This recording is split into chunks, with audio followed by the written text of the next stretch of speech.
Confesión Bautista de Fe de 1689, capítulo 8 de Cristo el Mediador, párrafo 1.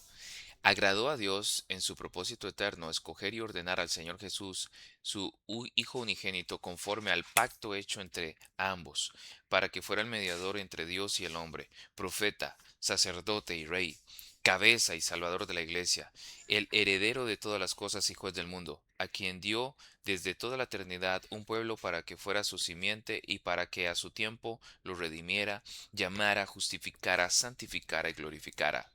Párrafo 2. El Hijo de Dios, la segunda persona en la Trinidad, siendo Dios verdadero y eterno, el resplandor de la gloria del Padre, consustancial con aquel e igual a él, que hizo el mundo, quien sostiene y gobierna todas las cosas que ha hecho.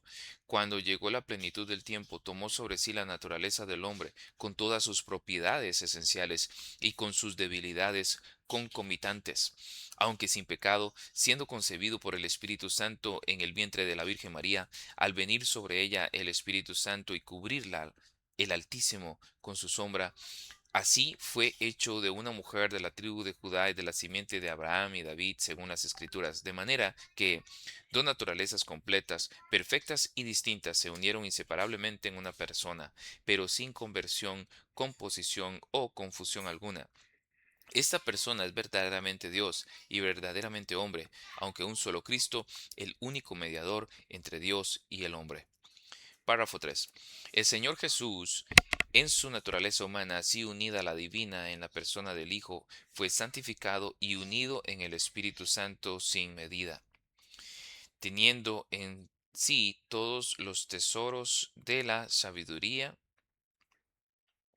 y del conocimiento, en quien agradó al Padre que habitase toda plenitud, a fin de que siendo santo, inocente y sin mancha, y lleno de gracia y de verdad, fuese completamente apto para desempeñar el oficio de mediador y fiador, el cual no tomó por sí mismo, sino que fue llamado para él mismo por su Padre, quien también puso en sus manos todo poder y juicio, y le ordenó que lo cumpliera.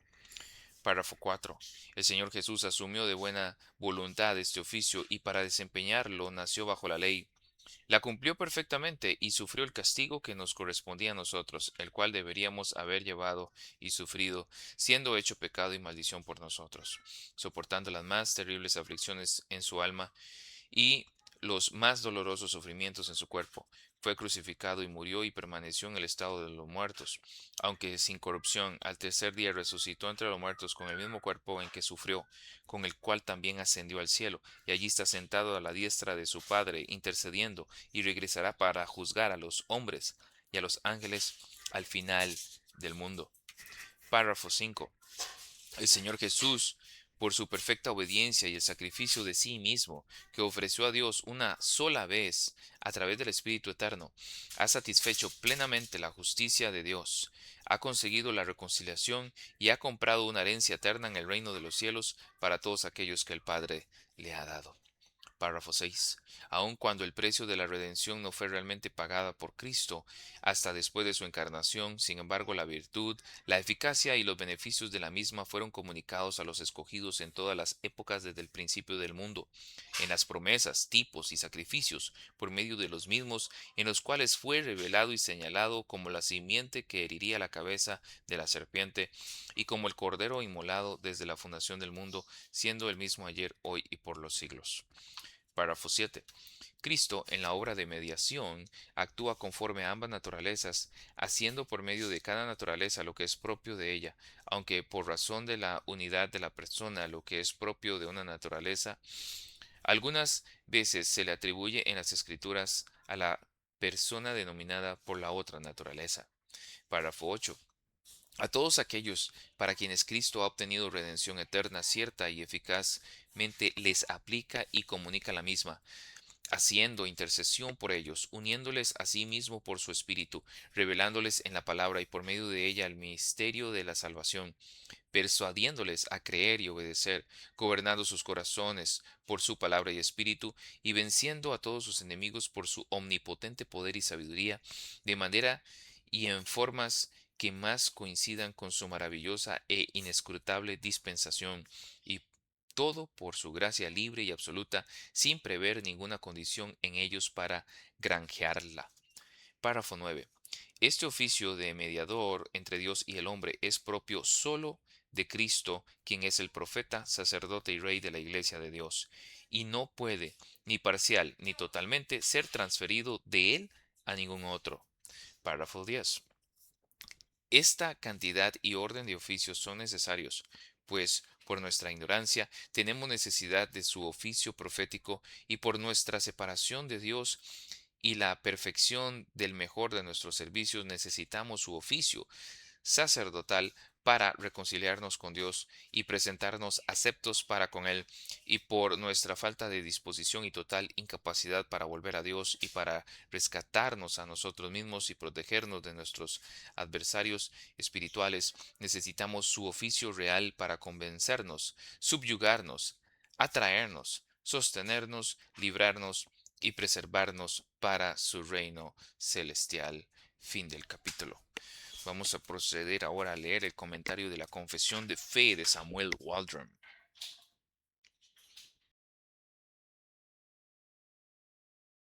Este capítulo es casi idéntico a la Confesión de Westminster en sus primeros 8 párrafos.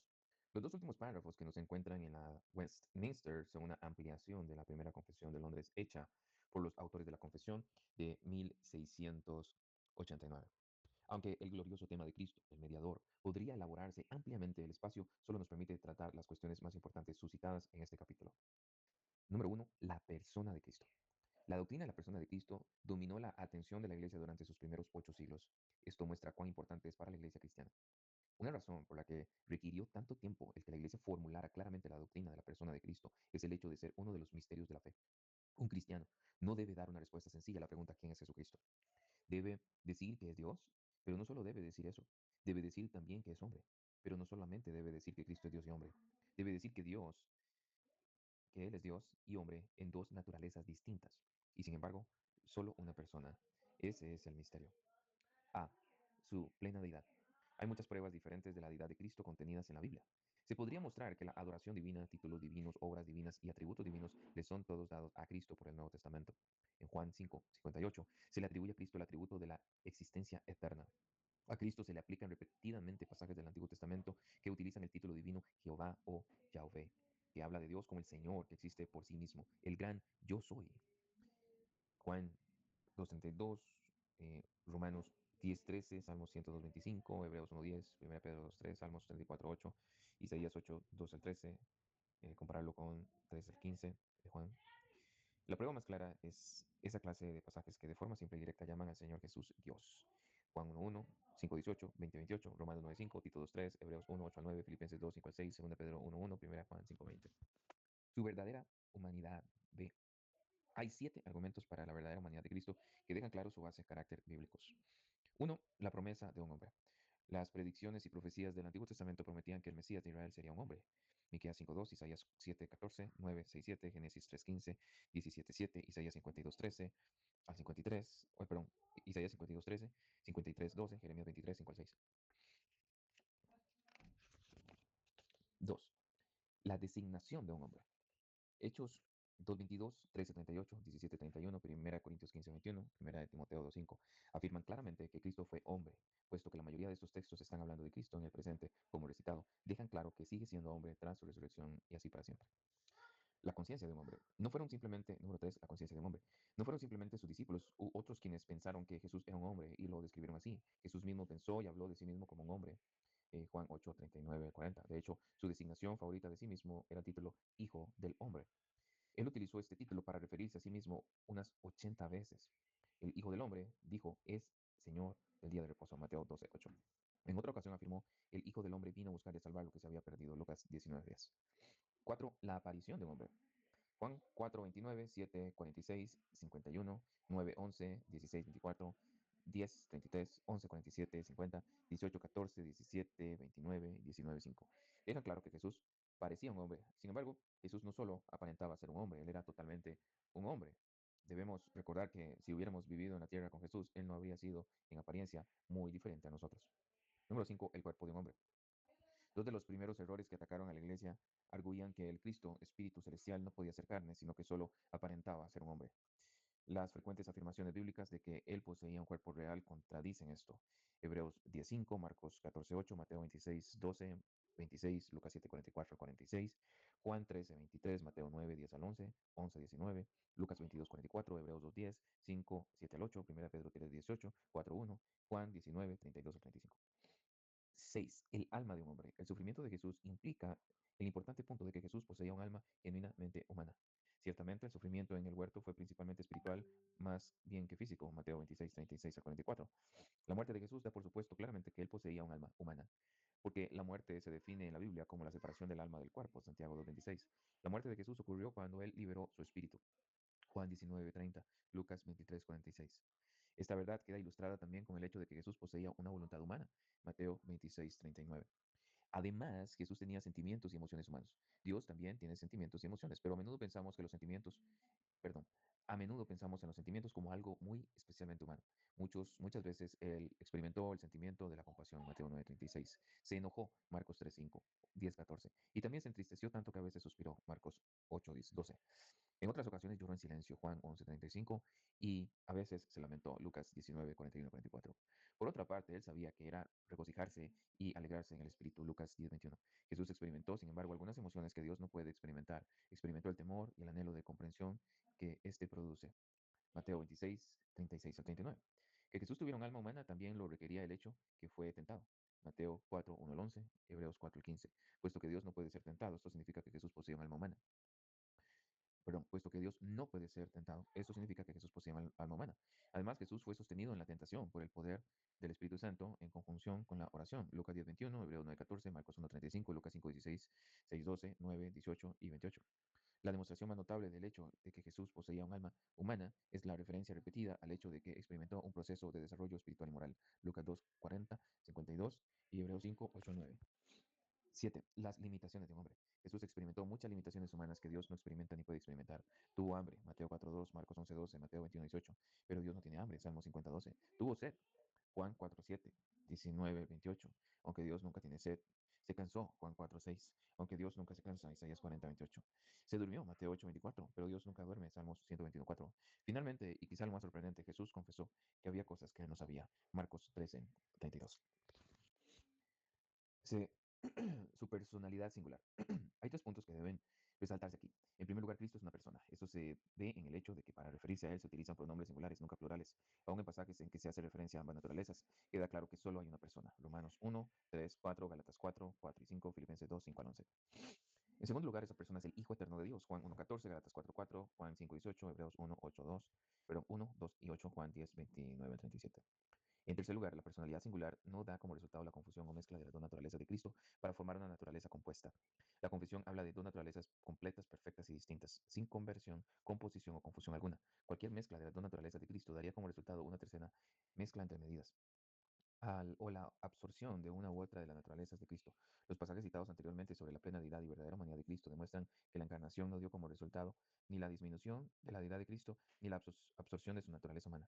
Él permaneció siendo al mismo tiempo Dios sobre todas las cosas, bendito por los siglos, Romanos 9:5, así como hombre que ignoraba el día y la hora de su regreso en gloria, Marcos 13:32. D. Su integridad sin pecado. En las palabras con sus debilidades concomitantes, aunque sin pecado, la confesión enseña que la humanidad de Cristo estaba sujeta a los efectos de la maldición.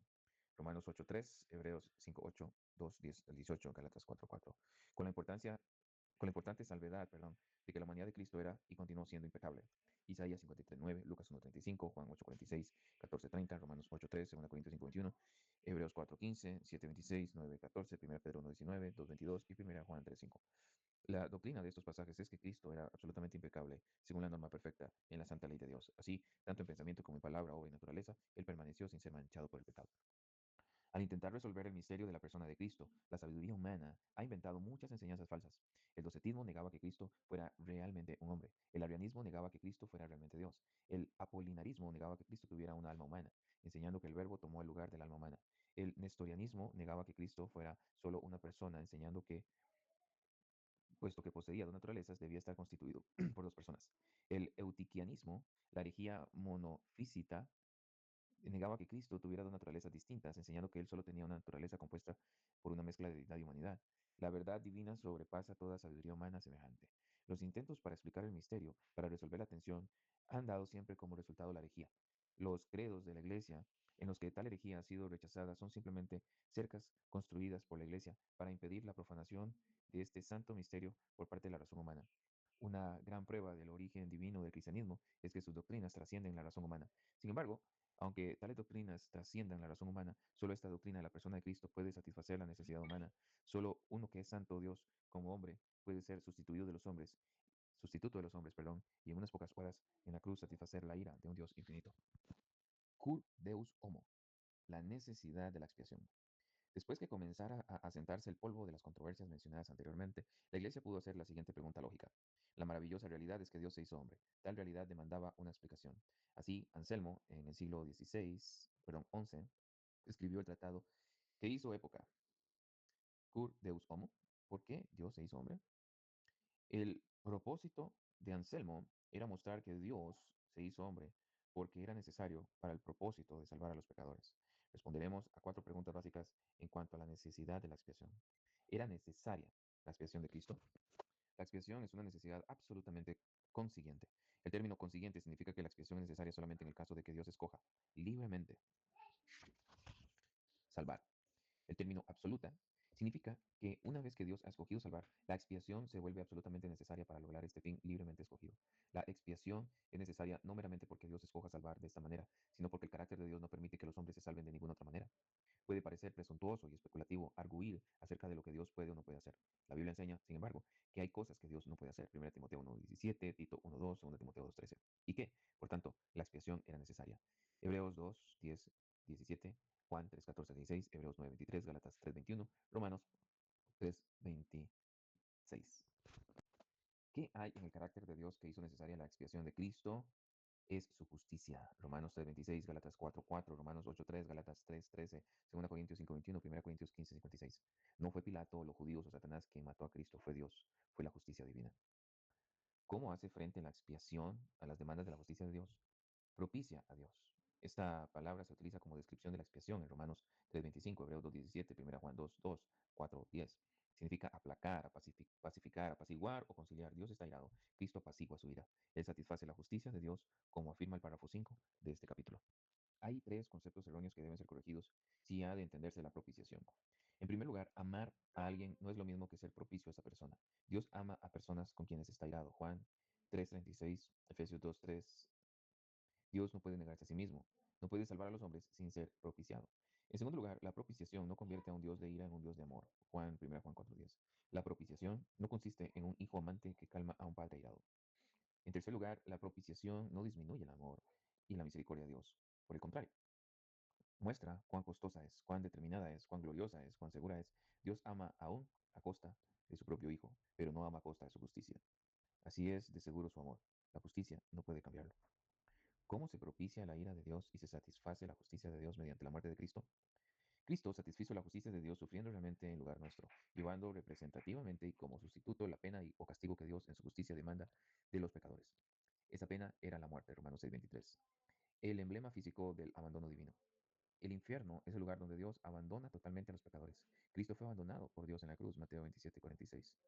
Algunos de los pasajes que enseñan que Cristo sufrió el castigo de nuestros pecados como nuestro sustituto son Gálatas 3:13, 2 Corintios 5:21, Romanos 5:6-8, Efesios 5:2, Romanos 5:12, 15-19, 1 Corintios 5:22, 2 Corintios 5:14, Efesios 1:4, 2:4-6, Colosenses 2:13, Gálatas 2:20, Romanos 6:5-8, Hebreos 2:11-14, 5:1 y 7:24. Tercero, el alcance de la expiación. ¿Por quienes murió Cristo? Son necesarias varias observaciones aclaratorias en cuanto a lo que no es la cuestión. No es para beneficio de quienes murió Cristo. Muchos que se benefician de la muerte de Cristo no son elegidos. Hay muchos beneficios de la gracia común que fluyen de la muerte de Cristo. Hay muchos beneficios temporales que llegan a los no elegidos como resultado de la muerte de Cristo. Tampoco es relativa. La pregunta, ¿es la expiación limitada? Todos los cristianos evangélicos que creen que solo algunos hombres serán finalmente salvos por la muerte de Cristo afirman una expiación limitada. Los arminianos limitan su eficacia diciendo que el hombre, por su libre albedrío, puede limitar los efectos de la expiación. Los calvinistas limitan su alcance. La cuestión no es, por tanto, si la expiación es limitada, sino si es limitada en su alcance o en su eficacia. La cuestión es esta: en lugar de quienes fue Cristo sustituto. A. Consideración de las pruebas de la redención particular. La naturaleza de la expiación demanda una redención particular. La naturaleza de la expiación consistió en llevar la maldición sustitutivamente. Cuando decimos que Cristo murió por los pecadores, damos a entender que realizó la obra de llevar la maldición sustitutivamente por los pecadores. Si Cristo fue realmente mi sustituto y llevó la maldición de mis pecados, ¿cómo puede llevar yo, cómo puedo llevar yo jamás esa maldición? ¿Castigará un Dios justo los mismos pecados dos veces? ¿Realmente redimió, reconcilió y propició Dios en Cristo su ira contra nosotros en la cruz? Nótese Apocalipsis 5:9, 2 Corintios 5:14 y Romanos 6:5 al 8. Las declaraciones específicas y explícitas de la Biblia referidas a aquellos por quienes murió Cristo exigen una redención particular. Juan 10:15, 26, 6:37 al 40, 15, 13 al 14, 17:9, Efesios 5:25. Los efectos de la expiación demandan una redención particular. La Biblia enseña que la expiación va más allá de hacer posible o proveer la salvación. La asegura y la garantiza. Romanos 28, 8, 28, 29, perdón. El contexto de la expiación demanda una redención particular. El pacto está en el contexto de la obra de Cristo. La sangre de Cristo es la sangre del pacto. Esta es una de las verdades más frecuentemente expresadas en el Nuevo Testamento. Mateo 26:28, Marcos 14:24, Lucas 22:20, 1 Corintios 11:25, Efesios 2:2 al 13, Hebreos 10:29, 13:20. No todos los hombres están en el pacto. Además, el pacto asegura la salvación de los que están en él. Jeremías 31, 31, 34. Si todo el contexto de la expiación tiene que ver con el pacto, entonces su alcance debe ser tan amplio, pero solo tan amplio como el pacto. Esto exige una redención particular. B. Análisis de los problemas relacionados con la redención particular. Las dificultades que se suscitan contra la redención particular no pueden ser objeciones a la doctrina. No menoscaban, ni siquiera toman en consideración toda la clara evidencia bíblica para la redención particular. Mientras esta evidencia sea clara e incontrovertible, la doctrina permanecerá en pie. En el mejor de los casos, pues, estos argumentos son dificultades relacionadas con la redención particular. La dificultad más común se deriva de esa clase de pasajes que hablan en términos universales de aquellos por quienes Cristo murió. Los arminianos y otros que arguyen contra la redención particular creen que tales términos universales incluyen a todos y cada uno de los individuos de la raza humana. Tenemos las siguientes objeciones concluyentes a esta idea. En primer lugar, los términos universales están a menudo restringidos por su contexto en la Biblia. Lucas 2:1, Mateo 2:3, 3:5, 10:22, 21:10, Marcos 1:5, Lucas 16:16, Juan 3:26, Hebreos 2:9, 10, 11, 12, 13, 14 y 17 en el mismo contexto. 1 Corintios 15:22 en el mismo contexto. 1 Juan 2:2, 5:19, Juan 11:51, 52. En segundo lugar, los términos universales se dirigen a menudo contra el exclusivismo judío. El Nuevo Testamento está resaltando que la salvación de Dios se ha ampliado a toda la nación y clase. Cuando el Nuevo Testamento dice, por tanto, que Cristo murió por todo el mundo, significa frecuentemente judíos y gentiles. Igualmente, los términos todos, los hombres y mundo, son términos colectivos. Juan 1:29, 6:33, 51, 1 Timoteo 2:4 al 6, Romanos 11:15. En tercer lugar, el universalismo del mundo del Nuevo Testamento no es un universalismo provisional o potencial, sino un universalismo profético. Los arminianos enseñan un universalismo provisional o potencial. El mundo, todos los hombres dicen, este está provisionalmente redimido. El mundo es potencialmente salvo por la muerte de Cristo. El universalismo bíblico, sin embargo, es un universalismo profético. Los profetas profetizaron que el mundo sería ciertamente salvo. El universalismo bíblico tiene que ver con certezas, no con probabilidades. Salmos 22, 27 a 29, 72, 8 al 11, 17, 19, Salmos 86, 9, Isaías 2, 2 a 4, Jeremías 3, 17, Zacarías 4, 14, 9, Isaías 66, 23 a 24. Nótese también Juan 12, 32, Romanos 5, 18, 2 Corintios 5, 19, Apocalipsis 21, 1 y 24. La cuestión es simplemente esta. Si la Biblia dice que Cristo murió por el mundo o por todos los hombres, entonces el mundo será salvo. Un mundo salvado será el resultado de la muerte de Cristo. Esto no requiere, sin embargo, que todos y cada uno de los individuos se salven. Otra dificultad que se suscita en contra de la redención particular se deriva de ofrecer gratuitamente el Evangelio. La pregunta apremiante aquí es, ¿cómo podemos invitar y llamar a todos, a cada uno de los hombres, a que sean salvos, si Cristo no murió por todos y cada uno de los hombres? Esta es una pregunta difícil que implica profundos misterios, pero hay suficiente claridad para eliminar las dificultades inmediatas. El problema no se resuelve negando que se ofrezca gratuitamente el Evangelio. Esta idea ha propagado que la redención particular hace que se niegue el ofrecimiento gratuito. Esto es falso. La mayoría de los que creen en la redención particular creen también que se ofrece gratuitamente. Ofrecer gratuitamente el Evangelio no requiere de nosotros que digamos a los hombres que Cristo murió por ellos. Si ofrecer gratuitamente el Evangelio significara decir al pecador inconverso, Cristo murió por ti, entonces la redención particular sería inconsecuente por el ofrecimiento gratuito. Pero en ningún lugar de la Biblia se proclama el Evangelio diciendo a los inconversos que Cristo murió por ellos.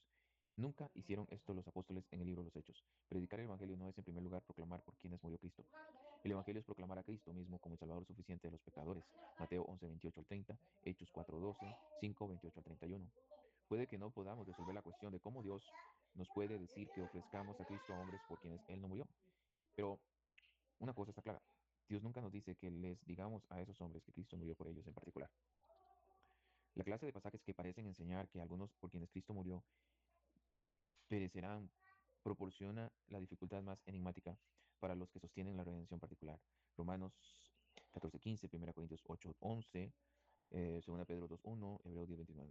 Debe recordarse, sin embargo, que solo estamos obligados a proporcionar una interpretación plausible que encaje con la clara evidencia bíblica en cuanto a la redención particular. Cuatro observaciones generales nos ayudan a aliviar la dificultad causada por estos pasajes.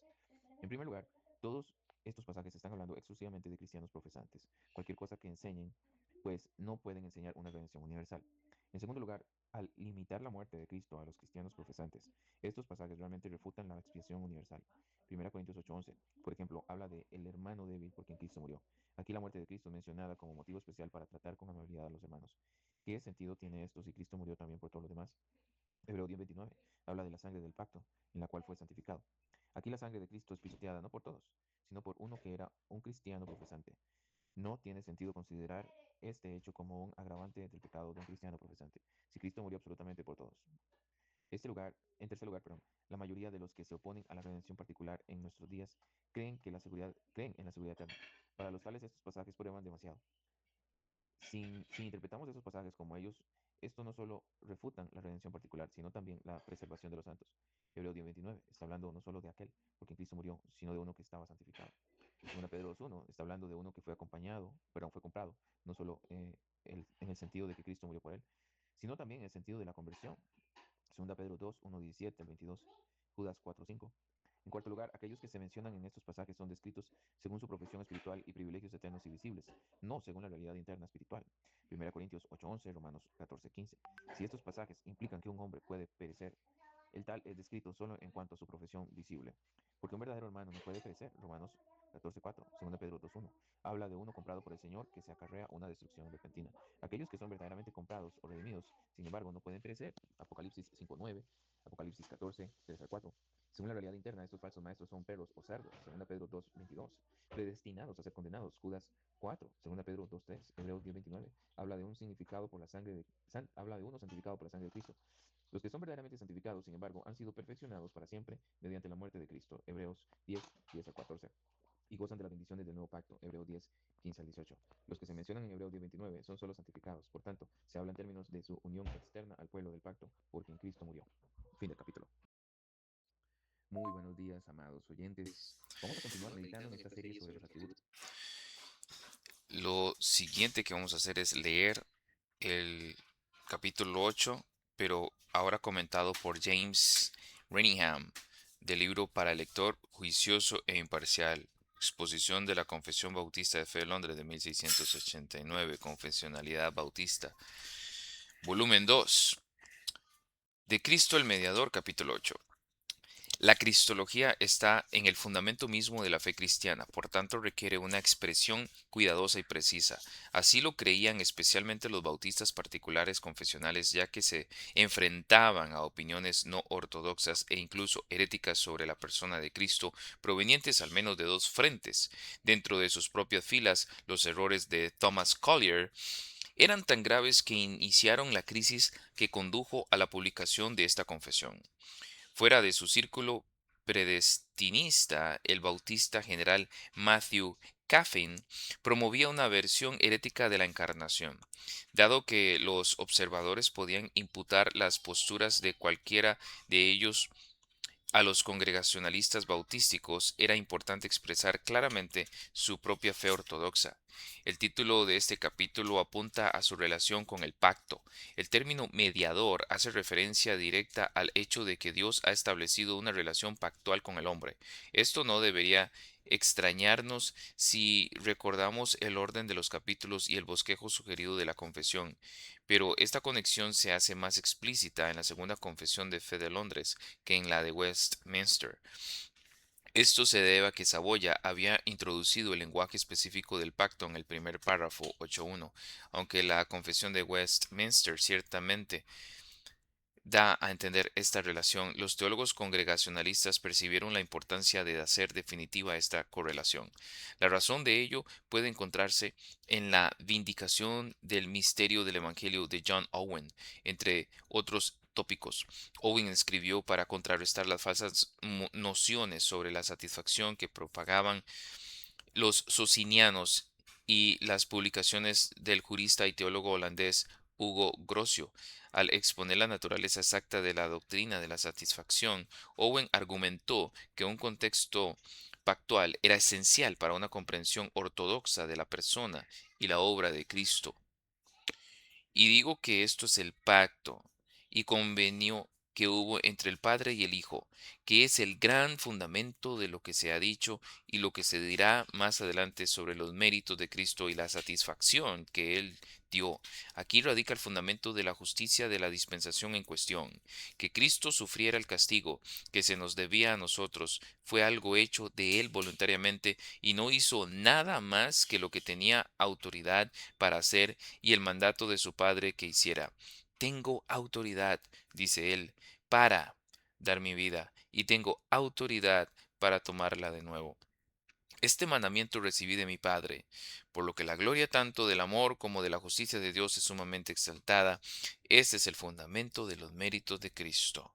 Owen, Vindicación del Evangelio, páginas 580 al 81. Sigue diciendo James Renningham. Hay dos temas principales en el capítulo 8: la persona de Cristo, párrafo 2, 3, 7 y 9, y la obra de Cristo, párrafo 4, 6, 8 y 10.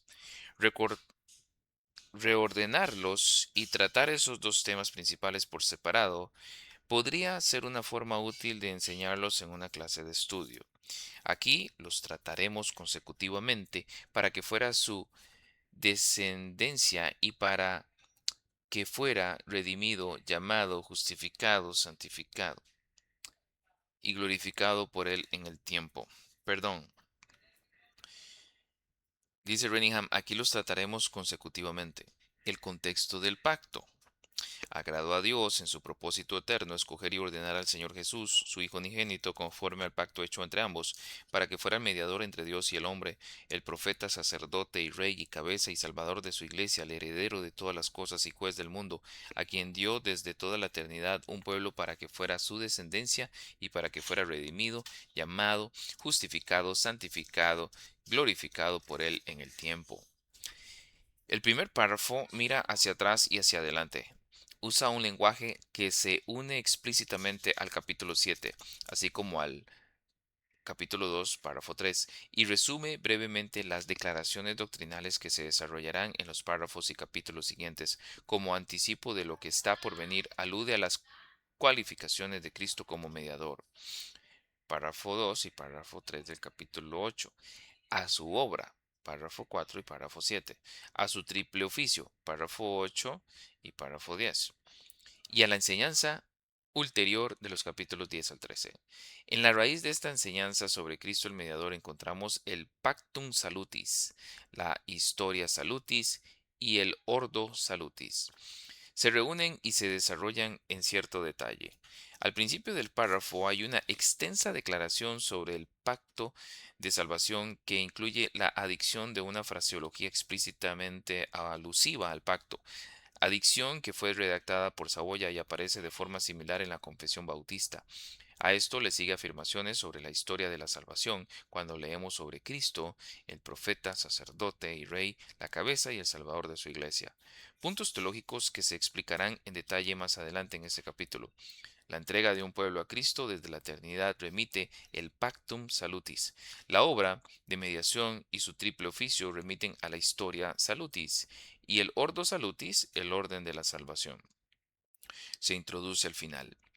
La descendencia del mediador es redimida, llamada, justificada, santificada y glorificada, como se señaló en la exposición del párrafo 3.6. Este es el orden de los capítulos de la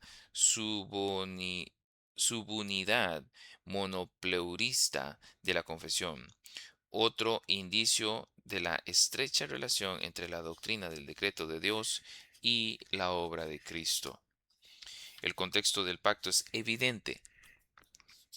De inmediato, la frase inicial agradó a Dios lo pone de manifiesto. La doctrina del agrado de Dios aparece con regularidad a lo largo del texto de la Segunda Confesión de Fe de Londres y en varios capítulos 1, 4, 7, 10 y 20. Se menciona en su primer párrafo. Obsérvese también su papel central en el párrafo 2 del capítulo 2. El carácter fundamental de los dos principia los principios del conocimiento y del ser, capítulo 1 y 2, sustenta el sistema de teología que se teje a lo largo del texto. En este caso, el agrado divino del propósito eterno de Dios se cumple en la elección y ordenación del Señor Jesús. Es la base sobre la que se construye toda la doctrina de la persona, la obra de Cristo. En este párrafo, que a su vez sirve de fundamento para los artículos siguientes en este capítulo. El propósito eterno de Dios era escoger y ordenar a Jesucristo, quien es llamado Señor e Hijo unigénito, refiriéndose a ambos términos a declaraciones del capítulo 2. Señor habla de su deidad, mientras que el otro término alude a la propiedad relativa distintiva de la segunda persona. Capi- Párrafo 2 párrafo 3 del capítulo 2. La intención es recordar al lector su naturaleza divina. La acción presentada es entonces de naturaleza trinitaria. Los términos escoger y ordenar son una endiadis, es decir, son funcionalmente equivalentes y están enfatizando la designación divina de Cristo en su entrada correspondiente a choose, escoger. El OED dice, cito, la noción de una elección entre alternativas a menudo se deja bastante en segundo plano y el significado es más un equivalente enfático de querer, desear, ejercer el propio agrado con respecto a un asunto en el que se es un agente libre. Cierro comillas. Esta es la idea precisamente. El propósito eterno y libre de Dios para la salvación de los elegidos incluía al Hijo. Siguiendo la adición hecha por Saboya, la Segunda Confesión de Londres confiesa que esta designación fue conforme al pacto hecho entre ambos. ¿Contradice esta mención solo al Padre y del Hijo la naturaleza trinitaria de la comisión? Las referencias al Espíritu Santo en este capítulo parecen indicar que no es así. En el párrafo 2, el Espíritu concibe; en el párrafo 3, unge al Dios hombre; en el párrafo 5, ayuda a Cristo en su ofrecimiento de sí mismo; y en el párrafo 8, continúa la obra del mediador uniendo a los elegidos a Cristo. Richard Mueller señala que los teólogos del siglo XVII consideraban que este pacto era el fundamento trinitario, el pacto de gracia. Aunque la atención se centra en Dios, presumiblemente refiriéndose al Padre, y en el Hijo como ordenante y ordenado, el Espíritu siempre está presente en las obras de ad extra de la Trinidad. El pacto hecho entre ambos es un lenguaje que une estrechamente el párrafo 3 del capítulo 7 con el párrafo 1 del capítulo 8, funcionando así como los compases iniciales de una gran sinfonía. El capítulo 7 podría servir de obertura que introduce temas que se desarrollarán en los movimientos siguientes, los cuales comienzan con majestuosos tonos cristológicos. La designación pactual del Hijo unigénito le proporciona su misión, ser el mediador entre Dios y el hombre. Este lenguaje fue tomado directamente de 1 Timoteo 2.5. Aunque no se reconoce como texto de apoyo, John Trapp comentó sobre este texto, cito, Él es Dios para los asuntos con Dios y hombre para los asuntos con el hombre. Cierro la cita. Siguiendo los caminos familiares de la escolástica reformada, se dice inmediatamente que es el profeta, sacerdote y rey. Este único oficio de mediador deviene en un oficio triple. Müller demuestra que es triple oficio. Se entendía como la obra específica del mediador. El punto se repite y amplía en el párrafo 9 y se exegeta en el párrafo 10. Siguen otras dos adaptaciones del lenguaje bíblico. Él es designado la cabeza y el salvador de su iglesia, Efesios 5:23. El heredero de todas las cosas, Hebreos 1:2. Y el pensamiento se completa con la frase juez del mundo, que remite al capítulo 32, verso 1. Párrafo 1, perdón, donde se describe detalladamente esta función. De 10 maneras complementarias se nos enseña que Cristo es quien es y hace lo que hace por el designio de Dios. Volviendo a referirse a Dios, como se mencionó al principio del párrafo, se dice que el mediador recibe desde toda la eternidad un pueblo para que fuera su descendencia. Un aspecto esencial del propósito eterno de Dios es la relación del mediador con los elegidos de Dios.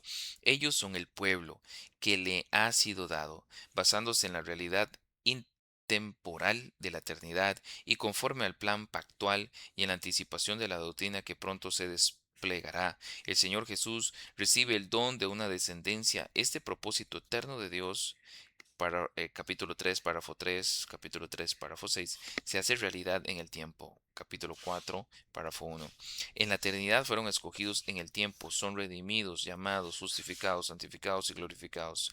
La redención se aborda en el párrafo 5 del capítulo 8, mientras que el llamamiento, la justificación y la santificación, todas estas facetas del ordo solutis y de la naturaleza monopleurista del pacto, se dedican capítulos respectivamente, capítulo 10, 11 y 13. La glorificación propiamente dicha se menciona de manera explícita solamente aquí, aunque la idea aparece en todo el texto. Capítulo 9, párrafo 5, capítulo 17, párrafo 3, capítulo 17, párrafo 1, capítulo 32, párrafo 2. Este primer párrafo es un resumen de lo que está por venir. Fluye directamente del capítulo 7. La gran declaración histórico-redentora del capítulo 7, párrafo 3, comienza a desarrollarse ahora en términos del lenguaje de propósito eterno de Dios, el pacto de Dios, Cristo como figura central del pacto de Dios, su persona y la obra que realiza para llevar finalmente a su pueblo a la glorificación. Veamos ahora la identidad del mediador. Párrafo 2. Leo. El Hijo de Dios, la segunda persona de la Trinidad, siendo verdadero y eterno Dios, el resplandor de la gloria del Padre, de una sola y la misma sustancia que Él e igual a Él que hizo el mundo, quien sostiene y gobierna todas las cosas que ha hecho, cuando vino la plenitud del tiempo, tomó la naturaleza del hombre con todas sus propiedades esenciales y debilidades comunes, pero sin pecado, siendo concebido por el Espíritu Santo en el seno de la Virgen María. Al venir el Espíritu Santo sobre ella y cubrirla el poder del Altísimo con su sombra, así nació de mujer de la tribu de Judá y de la descendencia de Abraham y de David conforme a las Escrituras, de modo que dos naturalezas enteras, perfectas y distintas se unieron inseparablemente en una sola persona, sin conversión, composición ni confusión, persona que es verdaderamente Dios y verdaderamente hombre, pero es un solo Cristo, el único mediador entre Dios y el hombre.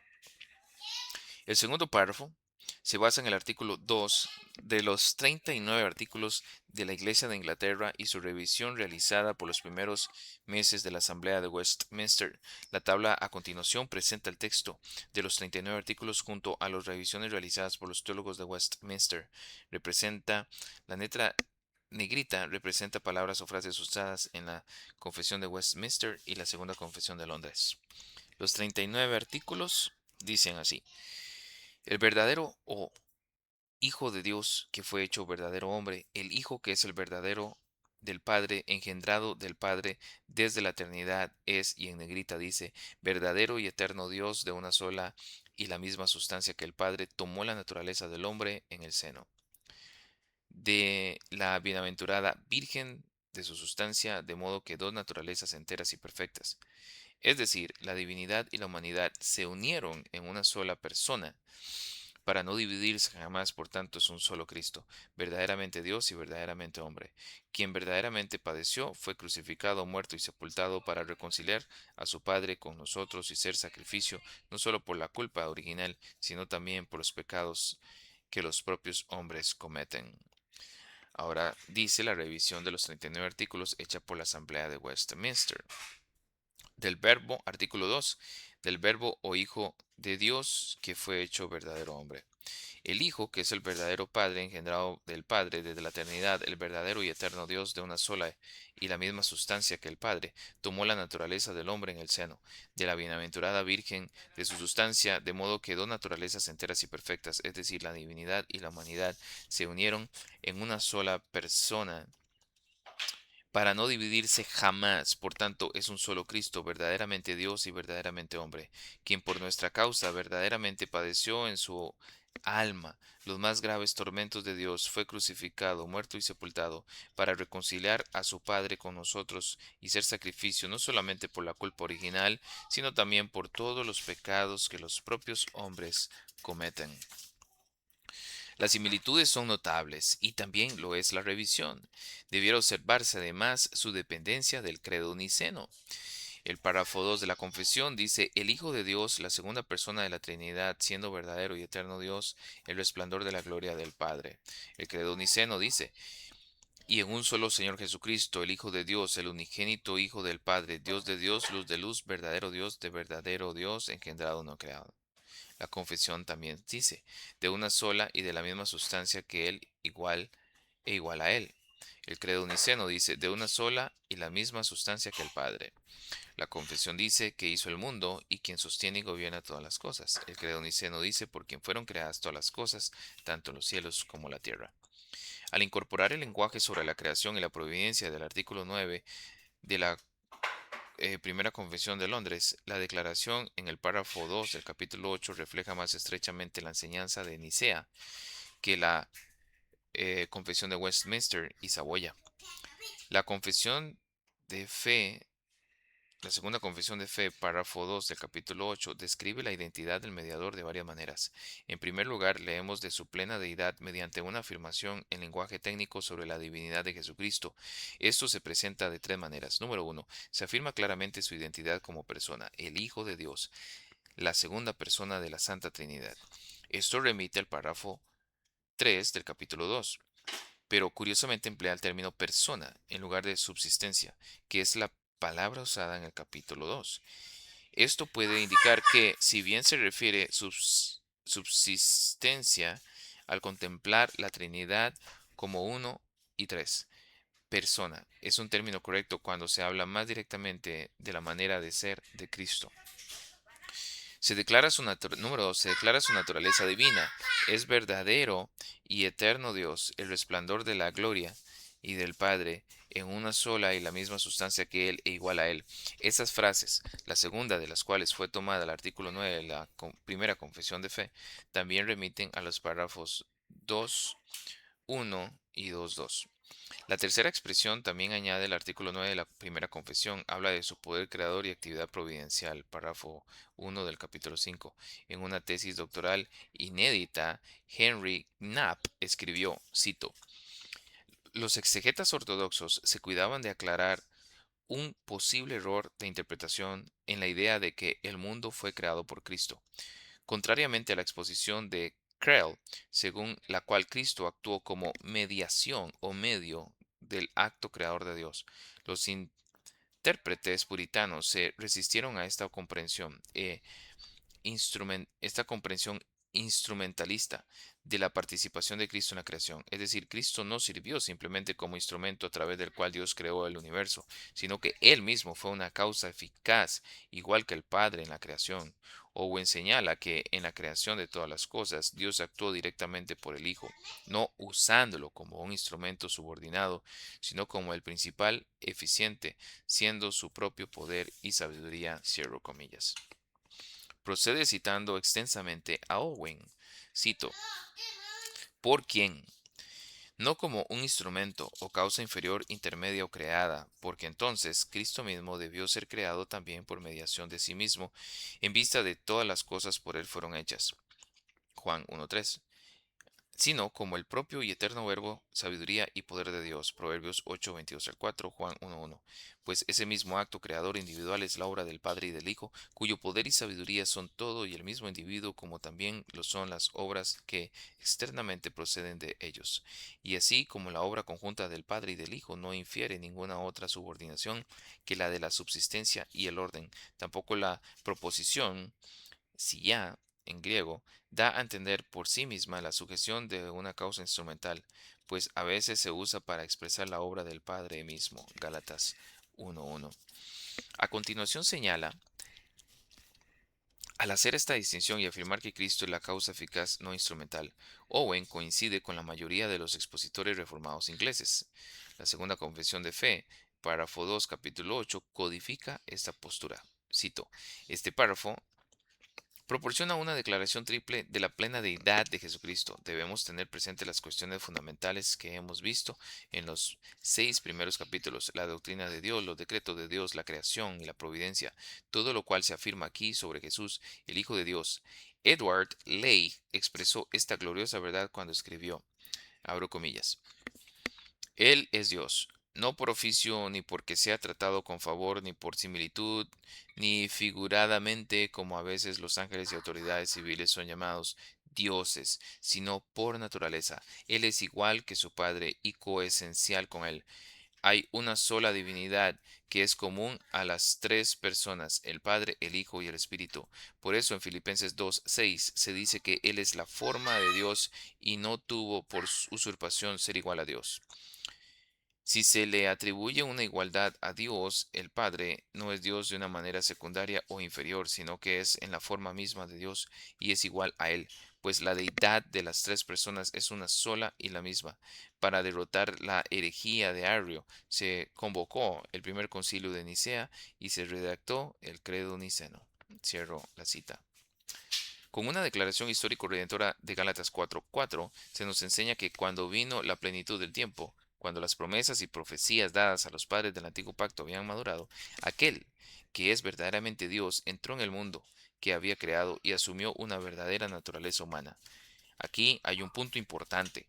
El Hijo de Dios no estuvo sujeto a la sustracción de ningún atributo divino cuando tomó la naturaleza humana ni añadió nada a su esencia divina por ese acto. El lenguaje precedente llenó de expresiones de su plena deidad.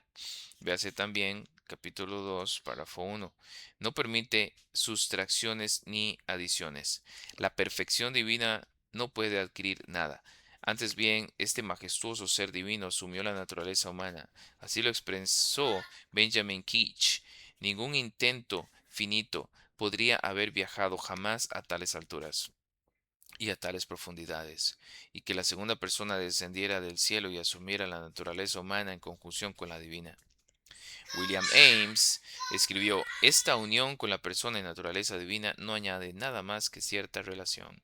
Owen expresó la idea así, abro comillas: podemos contemplar su gloria y su infinita condescendencia para asumir este oficio y hacer suya nuestra naturaleza con ese fin. No le tocó por suerte o azar, no le fue impuesto contra su voluntad, no le pertenecía por ninguna necesidad de la naturaleza o condición, no lo necesitaba, no fue una adición a él, sino que de su propia mente y acuerdo condescendió graciablemente a la sucepción y el desempeño del mismo, cierro comillas. El teólogo de Westminster, John Arrowsmith, escribió: el verbo se hizo carne, entiéndase según el credo de Atanasio, no por conversión de la divinidad en naturaleza humana, sino por la naturaleza humana fue asumida por Dios. Solían cantarlo así en una liturgia antigua: como Dios, Cristo permanece sin ningún cambio en él. Este verbo era lo que era antes, pero se manifestó en carne, sin cambio alguno de lo que era.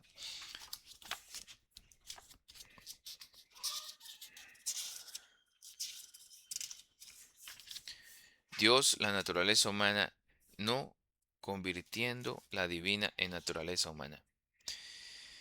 Cito también: el Verbo se hizo carne, es decir, asumió la naturaleza humana en la unión de su persona.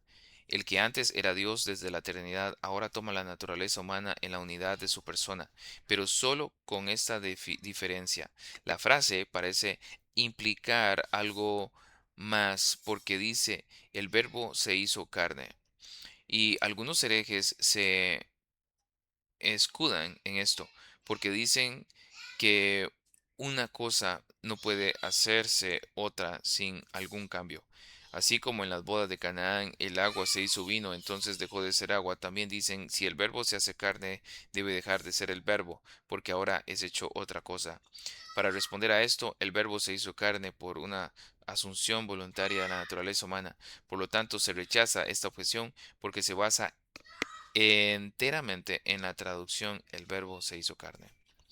Esta asunción de la naturaleza del hombre alcanza toda la extensión de la esencia humana, pues tomó todas sus propiedades y esenciales y debilidades comunes. Lo que escribió John Owen es útil. Cito a John Owen: Cada una de estas dos naturalezas, así unidas en Cristo, se integra y conserva para sí sus propias propiedades naturales, porque Él no es Dios menos perfecto por haberse hecho hombre, ni menos verdadero hombre perfecto compuesto del alma y cuerpo con todas sus partes esenciales, porque esa naturaleza sea tomada en subsistencia con el Hijo de Dios. Su naturaleza divina sigue siendo inmensa, omnisciente, omnipotente, infinita en santidad, etc. Y su naturaleza humana sigue siendo finita, limitada, y antes de su glorificación sujeta a todas las debilidades de la vida y de la muerte, a las que está expuesta en otros esta misma naturaleza considerada de manera absoluta. Él actúa conforme a las propiedades, principios esenciales de cada una de esas dos naturalezas. Como Dios creó todas las cosas y las sostiene todas por la palabra de su poder, llena los cielos y la tierra, etc. Como hombre, vivió, tuvo hambre, padeció, murió, resucitó, ascendió a los cielos. Cierro la cita. En su humanidad, Jesucristo comparte con nosotros todas las propiedades necesarias, incluidas las debilidades comunes de lo que es ser humano. Cuando lo vemos en los evangelios, no se nos presenta como un superhombre, sino como lo sería cualquier otro ser humano. Juan 1, 10 al 11. Nos recuerda que su gloria estaba velada para muchos de los que lo vieron. Si pasaba caminando, se habría parecido a cualquier otro carpintero. Si alguien le hubiera dado la mano, habría notado sus manos callosas como las de muchos trabajadores de oficios manuales. Cuando la confesión usa la frase debilidad comunes, habla de todas las realidades que experimentamos como humanos. Se cansaba, tenía hambre, tenía sed. De niño habrías tenido que aprender a sujetar un instrumento para aprender a escribir los caracteres del alfabeto hebreo o arameo. Todas estas limitaciones humanas son ciertas con una importante aclaración, pero sin pecado. Fíjate bien en el lenguaje. ¿Es el pecado una propiedad esencial o una debilidad común de la naturaleza humana? No, cuando Adán fue creado, el pronunciamiento divino sobre él fue bueno en gran manera. El hombre al principio no tenía pecado. Jesús fue un verdadero hombre con esta importante excepción. Él no tenía pecado, estaba libre del pecado original de Adán, puesto que el pecado no es inherente a la humanidad, sino que fue añadido a nuestra naturaleza como resultado de la caída de Adán. El mediador pudo venir a este mundo sin su mancha. El medio por el que esto ocurrió se expresa a continuación. Su naturaleza humana fue concebida por el Espíritu Santo en el seno de la Virgen María. Tenemos que notar que la Segunda Confesión de Londres omite una frase importante incluida en la de Westminster y Saboya, de su sustancia, y en su lugar añade una extensa declaración tomada en parte del artículo 9 de la Primera Confesión de Fe. La supresión de estas palabras, de su sustancia, podía confundirse con heterodoxia. ¿Por qué era importante esta frase? Porque había un error cristológico significativo presente entre los bautistas generales contemporáneos suyos, a menudo llamado Cristología Hofmanita. Toma su nombre de un anabautista holandés del siglo XVI, Melchior Hofmann, quien fue contemporáneo de Lutero y formó parte de la primera reforma luterana. Pasó un tiempo en los países bálticos y en los Países Bajos y murió en Estrasburgo en 1543. Su viaje teológico lo condujo a errores significativos. La cristología hofmanita sostenía que Cristo no tomó su humanidad de María, sino que Jesús trajo carne celestial del cielo a la tierra, como una perla del rocío celestial en una concha. Desde esta perspectiva, María fue simplemente el conducto a través del cual la carne celestial de Jesús vino a la tierra. Esto se convirtió en un gran problema entre los bautistas generales ingleses, ya que fue defendido por un importante líder entre ellos, Matthew Caffin, de Sussex, quien promovió y predicó la cristología hofmanita dentro de esta comunión. Robert Prudhomme, pastor de la Iglesia Bautista particular en Burlington, declaró lo siguiente, cito: También se ha levantado entre nosotros otros herejes que, por lo que he oído, están encabezados por un tal Matthew Caffin y populan por Kent y Sussex, quienes parecen estar a favor de los arrianos, pero con esta diferencia: estos parecen decir que el Espíritu se convirtió en una especie de carne y se hizo carne en el seno de la Virgen, pero no participó de su sustancia, de modo que niegan tanto su naturaleza divina como humana. A saber, afirman que no es Dios de la misma esencia del Padre, ni hombre de la misma sustancia de María, que no es el Dios Altísimo, aunque sea un Dios, sino que es un Dios menor o semidios, un Dios solo por oficio y no Dios por naturaleza. Cierro comillas. Benjamin Keach describió audazmente y por su nombre a Caffin y a los que estaban de acuerdo con él como grandes herejes, e instó a sus lectores a tener cuidado cuando se encontraran con alguien que favoreciera las abominables herejías de Caffin. Claramente las iglesias confesantes se oponían a la doctrina de Caffin. ¿Por qué entonces los editores de la segunda confesión suprimieron la frase de su sustancia? Hay que buscar la respuesta en la extensa adicción del artículo 9 de la primera confesión de fe, pues expresa la doctrina de la encarnación con mayor detalle. La enmendación con la primera confesión de fe aporta gran claridad y especificidad, reforzando así las afirmaciones de la verdadera humanidad de Cristo para hacer frente a esta herejía. ¿Es de su sustancia diferente a algo? ¿Nació de mujer, de la tribu de Judá, de la descendencia de Abraham y de David? En absoluto. Estas tres frases son una combinación de varios textos del Nuevo Testamento: Galatas 4:4, Apocalipsis 5:5, Hebreos 2:16, Romanos 1:13, 2 Timoteo 2:8, y reflejan la enseñanza de las Escrituras según su naturaleza humana. Jesús era un verdadero descendiente de Abraham y de David. Por tanto, era heredero de las promesas, las profecías y sobre todo los pactos hechos con Dios.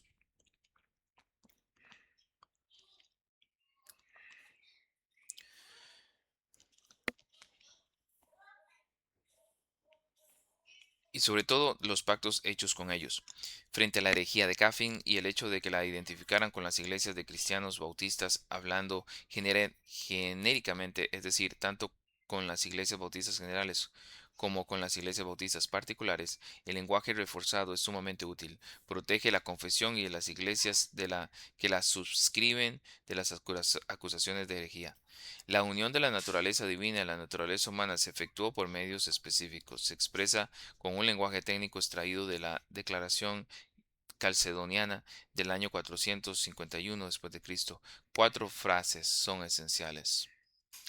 La primera es: se unieron inseparablemente. Hay dos palabras griegas en la definición calcedoniana que están detrás del lenguaje de los puritanos aquí y significan inseparablemente unidas. Comentando sobre este lenguaje en Calcedonia, Philip Scaff dice que estos términos fueron empleados. Y cito: en oposición al nestorianismo, que enfatizaba tanto la dualidad de naturalezas y la continua distinción entre lo humano y lo divino en Cristo como para perder de vista la unidad de la persona y sustitución encarnación real de una mera conjunción, una unión moral o amistad estrecha entre el Logos divino y el hombre Jesús. Cierro comillas. Esto no es una unión moral, sino una unión inseparable de las dos naturalezas, Dios y hombre. Después de esta afirmación después de esta afirmación está sin conversión. Esto va en contra del eutiquianismo, que mezcla o confunde las naturalezas humanas y divina en Cristo y enseña una absorción de lo humano en lo divino. Los eutiquinianos usaban frases como Dios nació, Dios padeció, Dios fue crucificado y Dios murió. Las siguientes frases, sin composición y sin confusión, van juntas. Están dirigidas a las herejías eutiquiniana y monofista. Ya vimos que los eutiquianos mezclaron o confundieron la naturaleza humana, a lo que se compone la frase sin composición. Los monofistas rechazaban la teoría eutiquiniana de la absorción, pero enseñaban que Cristo tenía una sola naturaleza y estaba compuesta, haciendo así de su humanidad un mero accidente de la inmutable sustancia divina. La cristología ortodoxa no está dispuesto a permitir estas transigencias. El problema está en que el error no puede convivir con el misterio. Tiene que resolverlo de un modo u otro. Los credos ortodoxos incorporados en el lenguaje adoptado por Westminster, Saboya y la Segunda Confesión de Londres son un intento de preservar el misterio de la encarnación, enseñando que Cristo es verdaderamente Dios y verdaderamente hombre. Una naturaleza no se convierte en la otra, ni se componen para formar una sola, ni se deben confundir o mezclar, sino que Él es esa sola persona. Podemos hablar de su unipersonalidad. Es una sola persona en dos naturalezas, divina y humana. De modo que dos naturalezas enteras, perfectas y distintas se unieron inseparablemente en una sola persona. Él es verdaderamente Dios, verdaderamente hombre, el único mediador entre Dios y el hombre. Esta es la esencia de la cristología ortodoxa. Esta sola persona es verdaderamente Dios y verdaderamente hombre, más lenguaje de la definición de fe de Calcedonia, pero es un solo Cristo. Todo lo que puede decirse de Dios puede decirse de Él, lo mismo ocurre con su naturaleza humana. Sin embargo, el Mesías es una sola persona. Esto es cristología fundamental. El párrafo concluye con una repetición del lenguaje que aparece al principio del capítulo 8, párrafo 1, esta vez haciendo referencia a 1 Timoteo 2:5. Las citas funcionan como corchetes que encierran la descripción de la persona del mediador. La importancia directa de esta doctrina se evidencia en el problema al que se enfrentaban en ese momento las iglesias bautistas particulares. Entre los errores desconcertantes e idiosincrásicos de Thomas Collier se encontraba lo que Nehemías Coxey llamó sus extrañas nociones sobre la persona del Hijo de Dios. Coxey cita directamente a Collier y afirma que estas son las cosas que Collier todavía sostiene y defiende. Número uno, que no es el Hijo Dios en la naturaleza divina. Perdón, que no es el Hijo de Dios solo en la naturaleza divina. Dos, que es el Hijo de Dios considerado solamente en ambas naturalezas. Tres, que era el verdadero el que era el verbo porque era Dios hombre y hombre Dios. 4. Que como Dios hombre era una criatura.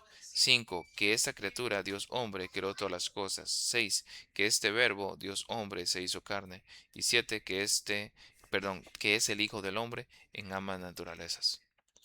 Collier dedica 11 páginas a defender estas 7 proposiciones. Coxey precede su réplica a Collier afirmando dos principios cristológicos fundamentales. En primer lugar, tanto la naturaleza divina como la naturaleza humana en Cristo permanecen distintas en lo que respecta a la esencia de éstas y en todas sus propiedades esenciales y necesariamente deben permanecer así, ya que una es creada y la otra increada. La naturaleza divina no puede transformarse en naturaleza humana, ni la humana en divina. Tampoco es posible que se confunden o mezclen de tal manera que se forme una tercera naturaleza distinta de ambas. El verbo era Dios y el verbo se hizo carne. Juan 1. Existía en forma de Dios, pero tomó forma de siervo. Filipenses 2. Era y seguía siendo el unigénito del Padre. Su propio Hijo, sin embargo, fue hecho semejante a nosotros en todo, salvo en el pecado. Era verdaderamente Dios, Dios por naturaleza y también verdaderamente hombre. Nació de la simiente de David según la carne. Cierro la cita de Nehemías Coxe. Este segundo párrafo del capítulo 8 declara precisamente esta doctrina. Al defender la cristología clásica nicena y calcedoniana, el texto de la segunda confesión de fe repudia explícitamente los errores de Collier. La idoneidad de Jesucristo para esta obra. Párrafo 3 del capítulo 8. El Señor Jesús, en su naturaleza humana, así unida a la divina en la persona del Hijo, fue santificado y ungido con el Espíritu Santo sin medida, teniendo en él todos los tesoros de la sabiduría y del conocimiento, en quien agradó al Padre que habitará toda la plenitud, a fin de que siendo santo, inocente, inmaculado y lleno de gracia y de verdad, estuviera enteramente equipado para ejercer el oficio de mediador y fiador, oficio que no tomó por sí mismo, sino que fue llamado a éste por su Padre, quien también puso toda autoridad y juicio en su mano y le dio mandamiento para ejercerlo. En el tercer párrafo, aprendemos sobre la idoneidad de Cristo para su obra. Se reitera el lenguaje anterior y sigue a Saboya por la inclusión de en la persona del Hijo. El doctor Owen nos ayuda a comprender esta adicción.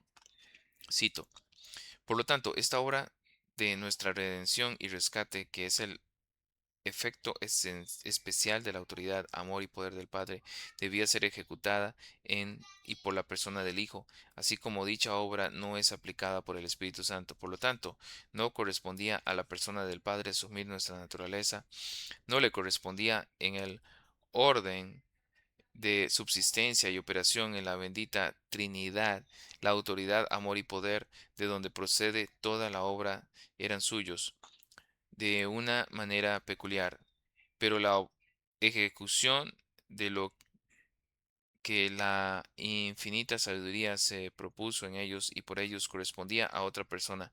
Tampoco esto correspondía a la persona del Espíritu Santo, quien en el orden de operación divina que sigue al de su subsistencia debía perfeccionar toda la obra aplicándola a la iglesia cuando fuera realizada.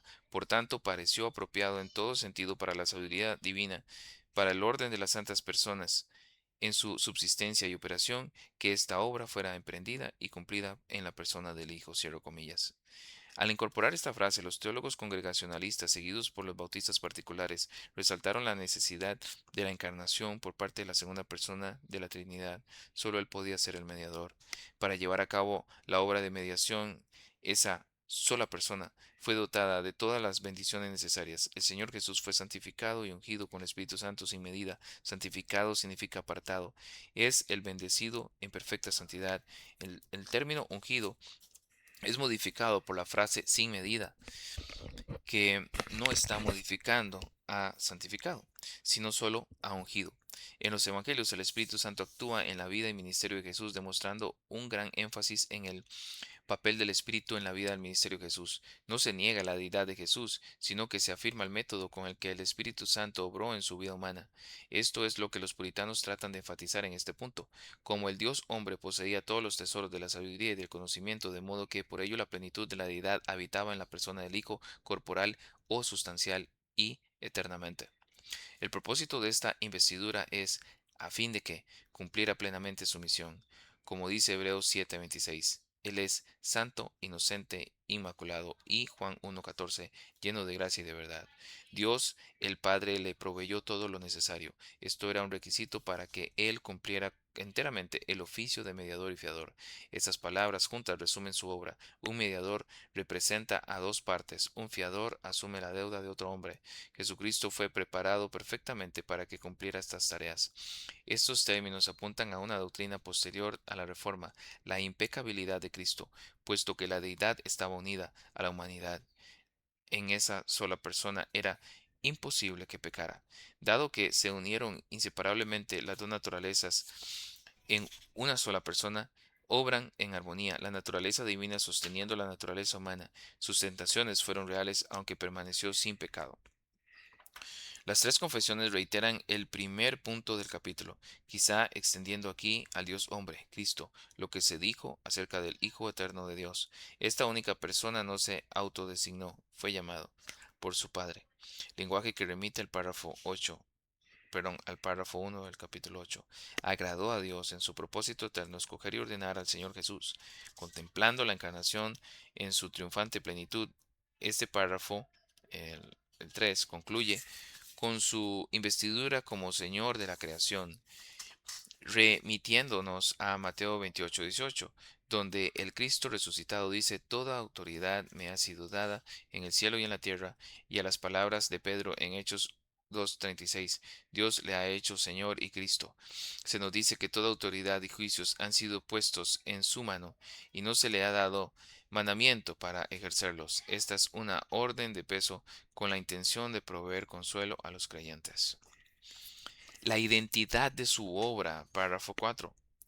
Este oficio fue asumido por el Señor Jesús con la mayor voluntad y para poder desempeñarlo nació bajo la ley, y la cumplió perfectamente y padeció el castigo que nos correspondía, el cual debíamos haber llevado y padecido, siendo hecho pecado y maldición por nosotros, soportando gravísimas penas en su alma y dolorísimos padecimientos en su cuerpo. Fue crucificado y murió y permaneció en el estado de los muertos, pero no vio corrupción.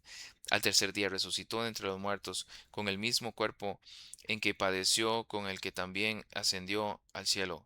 Allí está sentado a la diestra de su Padre, intercediendo, y regresará para juzgar a los hombres y a los ángeles en el fin del mundo. Al asumir voluntariamente el oficio de mediador, el Señor Jesús aceptó las condiciones necesarias para desempeñarlo. Salmo 48. Estando en vigor del pacto mosaico, nació bajo la ley, lo que significa que era necesario que observara todas y cada una de las estipulaciones contenidas en la ley de Moisés. Sus padres lo llevaron al templo al octavo día para la circuncisión, Lucas 2:21, y toda su vida cumplió perfectamente la ley moral en los mandamientos de amar a Dios y al prójimo como a los preceptos detallados de la ley de Moisés. No se le podía imputar justamente ningún cargo. Cumplió perfectamente todos y cada uno de los requisitos impuestos en ese pacto. Saboya añade una afirmación importante, no contenida en la de Westminster y la segunda confesión de fe. Sigue Saboya en esto. Anticipa otra afirmación añadida al párrafo 1 del capítulo 11. Aunque fue obediente en todos los sentidos, pero en todos los sentidos, el Hijo encarnado soportó el castigo que correspondía a los pecadores, el cual ellos debían hacer llevado y padecido. Se hizo pecado y maldición por su pueblo. Con estas palabras, su vida es presentada en términos de la doctrina de la obediencia activa y pasiva. La frase hasta el primer punto seguido expresa este principio. Aunque aquí no se usa el lenguaje técnico de manera explícita, esto es claramente lo que se está declarando y sirve como preparación para la adicción que se hace en la definición de la justificación, donde la obediencia activa y pasiva se mencionan explícitamente. La obediencia activa puede definirse como su perfecta conformidad con la ley de Dios en toda su vida y la obediencia pasiva como su sufrimiento de una vida de padecimiento que culminó con su muerte en la cruz. Como verdadero hombre soportó gravísimas penas en su alma y dolorísimos padecimientos en su cuerpo. En su estado de humillación no había escapatoria de las realidades de la vida ni de una muerte torturadora por crucifixión. Estos padecimientos afectaron al hombre en su totalidad. Murió real y verdaderamente, cuerpo y alma. Extrañamente, la segunda confesión omite una frase que aparece en la confesión de Westminster y Saboya. Fue sepultado. Esto es inusual e inesperado. Se desconoce la razón de esta omisión. La explicación más sencilla es que el resultado de un error de interpretación. Perdón, la explicación más sencilla es que el resultado es de un error de imprenta. Aunque sin una página de fe de ratas adjunta a la confesión, esto es una conjetura. El catecismo bautista, que pretendía ser una explicación de la segunda confesión en forma catequética, sí influye la frase. ¿En qué consistió la humillación de Cristo? Pregunta el Catecismo, la pregunta 30. Respuesta. La humillación de Cristo consistió en haber nacido y haberlo hecho en una humilde condición, nacido bajo la ley, sufriendo las miserias de esta vida, la ira de Dios y la muerte maldita de la cruz, en haber sido sepultado y haber permanecido bajo el poder de la muerte por un tiempo. Esto parece indicar que los suscriptores confesaron el hecho de la sepultura, y quizá apoye la idea de que la omisión puede haber sido un descuido. En el contexto está presente otro cambio. La confesión de Westminster y Saboya declaran que Cristo permaneció bajo el poder de la muerte, lo que la segunda confesión cambia por permaneció en el estado de los muertos. Esta frase no carece de precedentes, ya que apareció en la revisión de los 39 artículos realizada por la Asamblea de Westminster y también se encuentra en el lenguaje de la pregunta 50 del Catecismo Mayor. La redacción adoptada por la pregunta 50 y su respuesta es: pregunta: ¿en qué consistió la humillación de Cristo después de su muerte? Respuesta: la humillación de Cristo después de su muerte consistió en haber sido sepultado, haber permanecido en el estado de los muertos, y bajo el poder de la muerte hasta el tercer día, lo cual ha sido por otra parte expresado en estas palabras: descendió al Hades. En la Asamblea de Westminster, John Lightfoot defendió el uso aquí de la frase en el estado de los muertos. En sus comentarios publicados sobre Hechos 2:27, pues tú no abandonarás mi alma en el Hades, ni permitir que tu santo vea corrupción. Lightfoot escribió, cito: es bien sabido lo que la palabra en griego significa para los autores griegos, a saber, el estado de los muertos, ya sea justos o injustos, y su estado eterno se distingue no tanto por la palabra en sí como por las cualidades de las personas. La palabra Hades no se usa en oposición al cielo o al estado de los bienaventurados, sino solamente a aquel mundo o presente estado de la vida. Por tanto, por lo tanto, el alma de nuestro Señor descendió al Hades, es decir, pasó al estado de los muertos, a saber, al lugar en el Hades donde iban las almas de los muertos, de los hombres buenos. Pero ni siquiera allí permitió Dios que su alma permaneciera separada de su cuerpo, ni que su cuerpo se pudriera en el sepulcro, porque era imposible que Cristo estuviera sujeto a esas ataduras de la muerte, en vista de que su muerte no fue un castigo por el pecado, sino el máximo grado de obediencia, pues él mismo no tenía pecado ni podía cometer ninguno. Cierro la cita. En la Fuente de Vida, John Flavel dijo que el cuerpo muerto de nuestro Señor Jesucristo fue enterrado decentemente por un pequeño número de sus propios discípulos y permaneció en el estado de los muertos por un tiempo. La intención de la segunda confesión de fe parece centrarse más específicamente en el lugar, estado, donde estaba Cristo, en vez de la frase más general, bajo el poder de la muerte. Quizá esto refleje la cláusula del descensus del credo de los apóstoles. La sugerencia de que el credo de los apóstoles puede estar detrás de esta declaración se ve reforzada por el hecho de que las siguientes expresiones doctrinales, resurrección, ascensión, regreso y juicio, reflejan el orden de ese antiguo credo que dice así: creo en Dios, el Padre Todopoderoso, Creador del cielo y la tierra, y de Jesucristo, su Hijo unigénito, Señor nuestro, quien fue concebido por el Espíritu Santo, nació de la Virgen María, padeció bajo Poncio Pilato, fue crucificado, muerto y sepultado, descendió al Hades, al tercer día resucitó entre los muertos, ascendió a los cielos y está sentado a la diestra de Dios el Padre Todopoderoso, de donde vendrá para juzgar a los vivos y a los muertos. Creo en el Espíritu Santo, la Santa Iglesia Universal, la comunión de los santos, el perdón de los pecados, la resurrección del cuerpo y la vida eterna. Amén. Cuando la Asamblea de Westminster publicó su Catecismo Menor, adjuntó el credo de los apóstoles señalando que la sustancia de esa doctrina en el credo de los apóstoles, declarada completamente en cada uno de los catecismos, se adjunta porque es un breve resumen de la fe cristiana conforme a la palabra de Dios y fue recibido antiguamente en las iglesias de Cristo.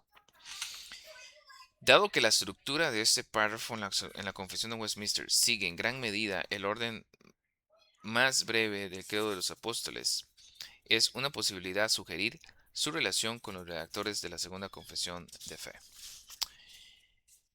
Em, y su uso por parte de ellos. En cumplimiento a sus palabras, al tercer día Cristo resucitó entre los muertos con el mismo cuerpo en que padeció. Esta es una clara afirmación de la historicidad de la resurrección de Jesús. El cuerpo que padeció y fue sepultado es el mismo cuerpo que resucitó al tercer día. En este cuerpo ascendió al cielo. Entra en sucesión celestial, está sentado a la diestra de su Padre, intercede por su pueblo, y en el mismo es señalado regresará para juzgar a los hombres, a los ángeles, en el fin del mundo. Estas afirmaciones anticipan los párrafos 2 y 1 del capítulo 32. Resumen verdades gloriosas. El Hijo Eterno de Dios, habiendo asumido una verdadera naturaleza humana, ha obrado, está obrando y llevará su obra a la consumación en el día final. En realidad es un resumen de toda la historia cósmica con Cristo en el centro. En estas expresiones, los hechos históricos del Evangelio, la encarnación, la obediencia, los padecimientos, la muerte, la resurrección, la ascensión, el regreso y el juicio se presentan en perspectiva teológica. El éxito de su obra para con Dios. Párrafo 5. El Señor Jesús, por su perfecta obediencia y el sacrificio de sí mismo que ofreció a Dios una sola vez por medio del Espíritu Eterno, ha satisfecho plenamente la justicia de Dios, ha conseguido la reconciliación y ha adquirido una herencia eterna en el reino de los cielos para todos aquellos que el Padre le ha dado. A continuación se presenta el éxito de la obra de Cristo para con Dios. El Señor Jesús cumple el propósito de Dios por medio de su perfecta obediencia, obediencia activa, y su sacrificio de sí mismo, obediencia pasiva, por medio del Espíritu Eterno, aunque con su conjunto la Confesión de Westminster es menos clara al respecto. David Dixon ve que la doctrina de la obediencia activa está presente en estas palabras idénticas en Saboya y la Segunda Confesión de Fe de Londres. El Señor Jesús, por su perfecta obediencia y el sacrificio de sí mismo, en su exposición, el capítulo 8, Dixon dice: el Señor Jesús, por su perfecta obediencia y el sacrificio de sí mismo, que ofreció a Dios una sola vez por medio del Espíritu Eterno, satisfizo plenamente la justicia de su Padre. Sí, pruebas de las Escrituras. Pues bien, no hierran algunos que por lo demás son ortodoxos, pero niegan que la obediencia activa de Cristo forme parte de la satisfacción realizada en nuestro lugar? Sí, cierro la cita. Toda su vida y muerte sustitutiva traen la salvación. La ofrenda de Cristo logra varias cosas, a saber, ha satisfecho plenamente la justicia de Dios, ha conseguido la reconciliación y ha adquirido una herencia eterna. Estas tres cosas, la satisfacción de la justicia, el logro de la reconciliación y la adquisición de la redención, son los tres factores identificados por Owen en su obra contra las nociones socinianas de la satisfacción.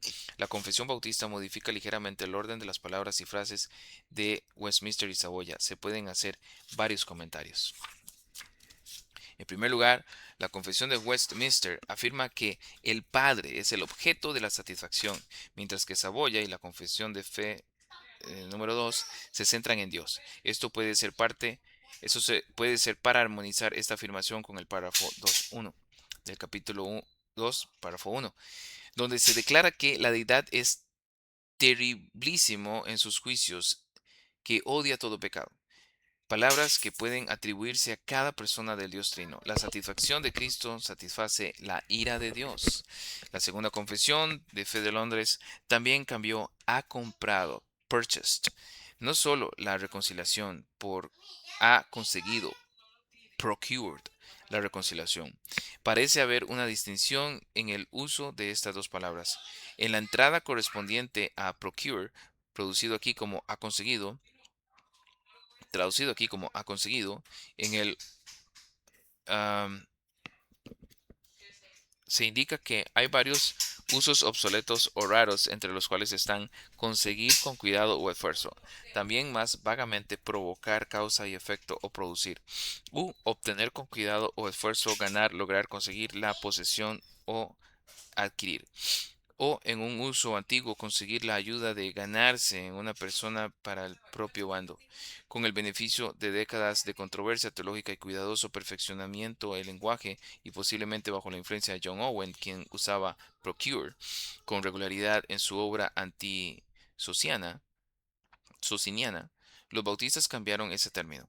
Con toda probabilidad, esto fue resultado de la doctrina de los socinianos, quienes opinaban que la muerte de Jesús no hizo más que mostrar a los hombres cómo reconciliarse con Dios. De ese modo, la reconciliación viene a ser nada más que los pecadores volviéndose a Dios. La adopción del término procure, conseguir, enfatizaba el hecho de que la muerte del Salvador era más que un ejemplo a seguir. Fue el medio real por el que se logró la reconciliación con Dios. ¿Qué es la reconciliación sino el cese de la hostilidad y el restablecimiento de la relación rota? Y esto solo se consigue mediante la muerte de Jesucristo. Las palabras finales del párrafo para todos aquellos que el Padre se le ha dado son otra demostración de la doctrina de la redención particular en la confesión. Veas el capítulo 3, párrafo 6. La obra del Cristo encarnado asegura la salvación plena de los elegidos. Los beneficios retroactivos de su obra, párrafo 6. Aunque el precio de la redención no fue pagado por Cristo en realidad hasta después de su encarnación, aún así la virtud, la eficacia y el beneficio de esta redención eran impartidos a los elegidos en todas las épocas sucesivamente desde el principio del mundo del mundo en y mediante aquellas promesas, tipos y sacrificios en los cuales él fue revelado y señalado como la simiente de la mujer que heriría la cabeza de la serpiente, y como el cordero inmolado desde la fundación del mundo, pues es el mismo ayer, hoy y por los siglos. El enfoque histórico redentor del párrafo 7, del párrafo 3 del capítulo 7 informa gran parte de este capítulo.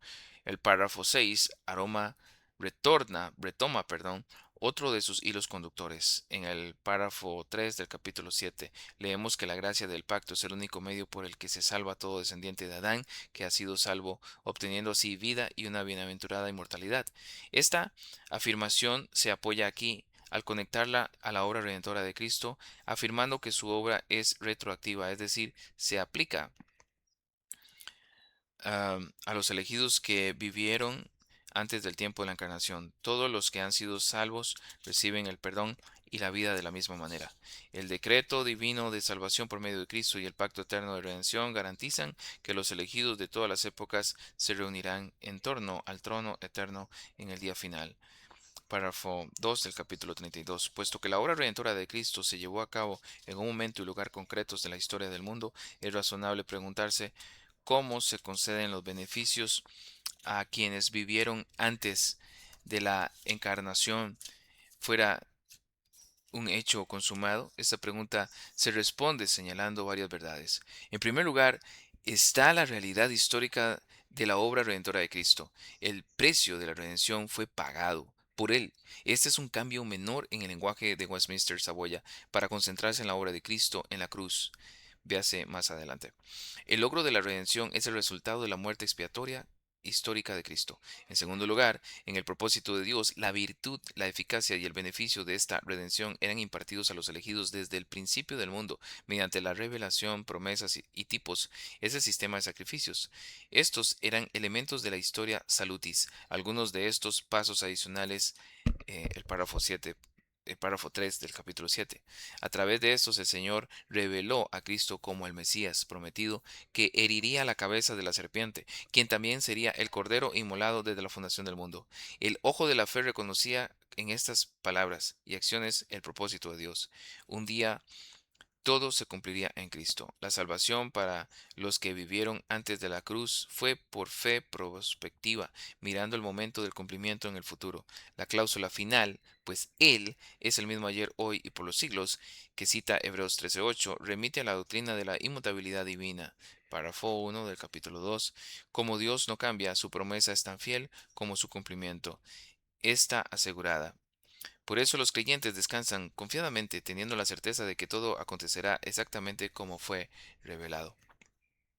Al centrarse en el precio pagado, la confesión se está preparando para un problema que se abordará en el capítulo 11, a saber, la doctrina de la justificación desde la eternidad.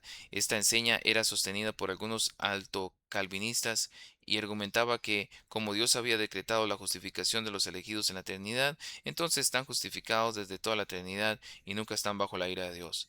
La Asamblea General de 1689 abatió este tema como se registra en su informe narrativo. Cito: ¿Acaso los creyentes no estaban reconciliados ya con Dios y no habían sido justificados y adoptados ya cuando Cristo murió?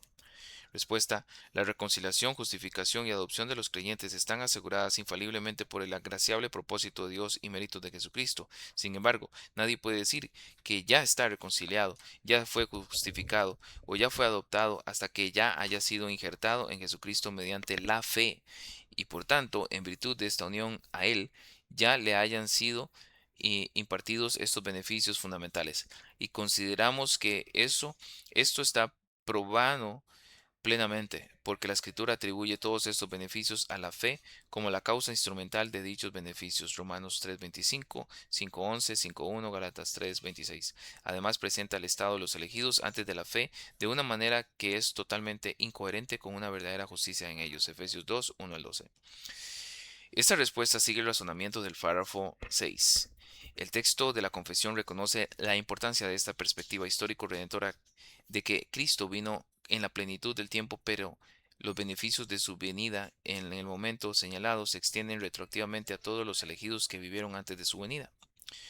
Una aclaración para evitar confusiones heréticas. Párrafo 7. Cristo en la obra de la mediación actúa según ambas naturalezas, haciendo por medio de cada naturaleza lo que es propio de cada una. Sin embargo, por causa de la unidad de la promesa, a veces lo que es propio de una naturaleza se atribuye a la escritura, en la escritura a la persona denominada por la otra naturaleza. Antiguas herejías basadas en interpretaciones erróneas de ciertos textos de las Escrituras siguieron presentándose incluso en el siglo XVII. Este párrafo trata algunas con lo que se conoció como la doctrina de la communicatio idiomatum. La definición de dicha doctrina se expresa en esencia en las palabras de este artículo. La unidad de la persona de Jesucristo explica, teniendo en cuenta los textos de apoyo, cómo Juan puede decir que el Hijo del Hombre bajó del cielo o como Pablo puede hablar de la sangre de Dios. Estrictamente hablando, fue el Hijo de Dios quien bajó del cielo y fue la sangre del hombre Jesús la que fue derramada en la cruz.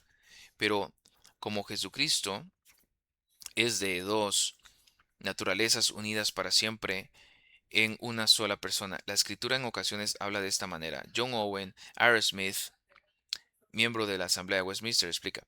De aquí, cito, de aquí pueden aprender un fundamento de esa comunicación de propiedades, que es una cosa muy misteriosa en la religión cristiana, lo que llaman communicatio idiomatum, algo que no se entiende tan fácilmente. Por causa de esta unión personal de las dos naturalezas en Cristo, hay una comunicación de propiedades, es decir, lo que pertenece a su naturaleza humana puede atribuirse y darse a Cristo, aunque se esté haciendo referencia a Él como Dios. Lo que pertenece a su naturaleza divina puede decirse de Cristo cuando se hace referencia a Él en su naturaleza humana. Se puede decir verdaderamente el Hijo de María hizo el mundo. Aquí se hace referencia a Cristo en su naturaleza humana, pero es Cristo como Dios quien hizo el mundo, no Cristo como el Hijo de María, pues no fue el Hijo de María hasta muchos miles de años después de que el mundo fuera creado. Por esta parte, por otra parte, puede decir, el Hijo de Dios fue crucificado y derramó su sangre en la cruz. Aquí con el Hijo de Dios atribuyen a Cristo lo que le es propio como hombre, a saber, derramar su sangre, porque como Dios no tiene sangre alguna que derramar. Sin embargo, esto puede decirse con propiedad, porque la persona es tanto Dios como hombre. No carece de precedente en la Escritura. Nadie ha subido al cielo, sino el que bajó del cielo, es decir, el Hijo del Hombre que está en el cielo. Juan 3:13. Aquí Cristo, cuando habló en la tierra, dijo que el Hijo del Hombre estaba en el cielo. ¿Por qué? Porque su persona estaba en el cielo según su naturaleza divina, pero se dice que el Hijo del Hombre como Dios está en el cielo, mientras que nada es más cierto que Cristo hombre estaba en la tierra, pero como Dios estaba en el cielo. Lo mismo enseña otro pasaje. Tened cuidado de vosotros y de toda la grey en medio de la cual el Espíritu Santo os ha, pues, ha hecho obispos para pastorear la iglesia de Dios, la cual él compró con su propia sangre. Hechos 20:28. Dios no tiene sangre en absoluto, pero se dice que él compró la iglesia con su sangre, porque esa persona que era Dios tenía sangre que derramar según la naturaleza humana, según era sanguis humanus, sangre de hombre, era sanguis Dei, la sangre de Dios, era sangre humana, pero era la sangre de aquella persona que era Dios y también hombre. Ahora bien, el fundamento de todo esto es esa unión personal, el verbo haciéndose carne. Los teólogos se han esforzado mucho por aclarar esto. Así es con respecto a la naturaleza humana unida a la divina. Este Hijo de María hizo el mundo y este Hijo de Dios derramó su sangre sobre la cruz. Cierro la cita. Sigue diciendo James Renningham. Debido a su biblicismo extremista, Thomas Collier cayó en esa trampa. Después de su primer punto contra las herejías de Collier, véase anteriormente el comentario del párrafo 2, haciéndose eco a la enseñanza de William Ames, Coxey delineó la importancia de la communicatio idiomatum. Dice Coxey, en segundo lugar, hay una unión gloriosa e indecible en ambas naturalezas en la persona de Cristo, puesto que ese Manuel no es más que una sola persona y como tal se habla de él en toda la escritura, es decir, la misma persona que en el principio estaba con Dios, la naturaleza humana de Cristo, que nunca tuvo personalidad propia, subsistió desde el primer momento de su ser en la persona del Hijo de Dios. Por lo tanto, número uno, aunque la segunda persona de la deidad no tiene más que una sola subsistencia, su subsistencia debe ser considerada de dos maneras. Uno, como estaba en la naturaleza divina desde la eternidad, y dos, como se manifestó en la carne, y esto último no infiere ningún cambio en Dios, sino solo una relación. El Hijo de Dios siguió siendo lo que era, aunque se convirtió en lo que no era al unir la naturaleza humana con la divina en una sola persona. Número 2. Aunque no hay ni puede haber una transfusión real de las propiedades de la naturaleza divina a la humana, perdón, ni de la humana a la divina, aún así, por causa de esta estricta unión de ambas naturalezas, hay una comunicación personal de propiedades que consiste en una comunión o concurrencia de ambas naturalezas en las mismas operaciones, de modo que son hechas por ambas naturalezas juntas, pero cada naturaleza obra según sus propias propiedades. Así que todo lo que Cristo hizo, padeció, se atribuye propiamente a su persona. Pero si consideramos el principio directo de sus acciones, unas deben ser atribuidas solo a su naturaleza divina y otras a su naturaleza humana. Número 3. De aquí surge y aquí resuena esa comunicación de propiedades en las escrituras que hablan de Cristo. El capítulo 3 párrafo 1. Cuando esto se dice de la persona, pero solo concuerda con él en cuanto a una de sus naturalezas, como cuando se dice que Cristo murió, algo que solo podía hacer en su naturaleza humana, o que creó todas las cosas, lo que era propio de su naturaleza divina, y a veces se dice que de él que sabía lo que había en el hombre, que escudriñaba las mentes, etcétera, y otras que no sabía cuándo sería el día del juicio. Así también de Dios es verdad que no puede ser tentado por el mal. Sin embargo, Cristo, quien era Dios y también hombre, padeció siendo tentado. Pero entonces esto no pudo ser como Dios, sino como hombre, considerado como hecho semejante a sus hermanos en todo, pero sin pecado. Tampoco podemos evitar la contradicción sin abrazar esta manera de exposición, que es la única adecuada a la mente del Espíritu de Dios en tales revelaciones, y fundada la distinción real de ambas naturalezas sin división en la persona de Cristo. 3.2. A veces también se atribuye a una naturaleza como connota a la persona, lo que es propio de la otra naturaleza. Por ejemplo, en Hechos 20:28 y 1 Juan 3:16, de Dios se dice que derramó su sangre y puso su vida, lo cual no puede afirmarse sin blasfemar de la naturaleza divina como tal. 3.3. Además de lo que solo es propio de la naturaleza en sí, considerada según ambas naturalezas, se atribuye a una sola naturaleza, como en 1 Timoteo 2:5. Hay un solo mediador entre Dios y los hombres, Cristo Jesús hombre.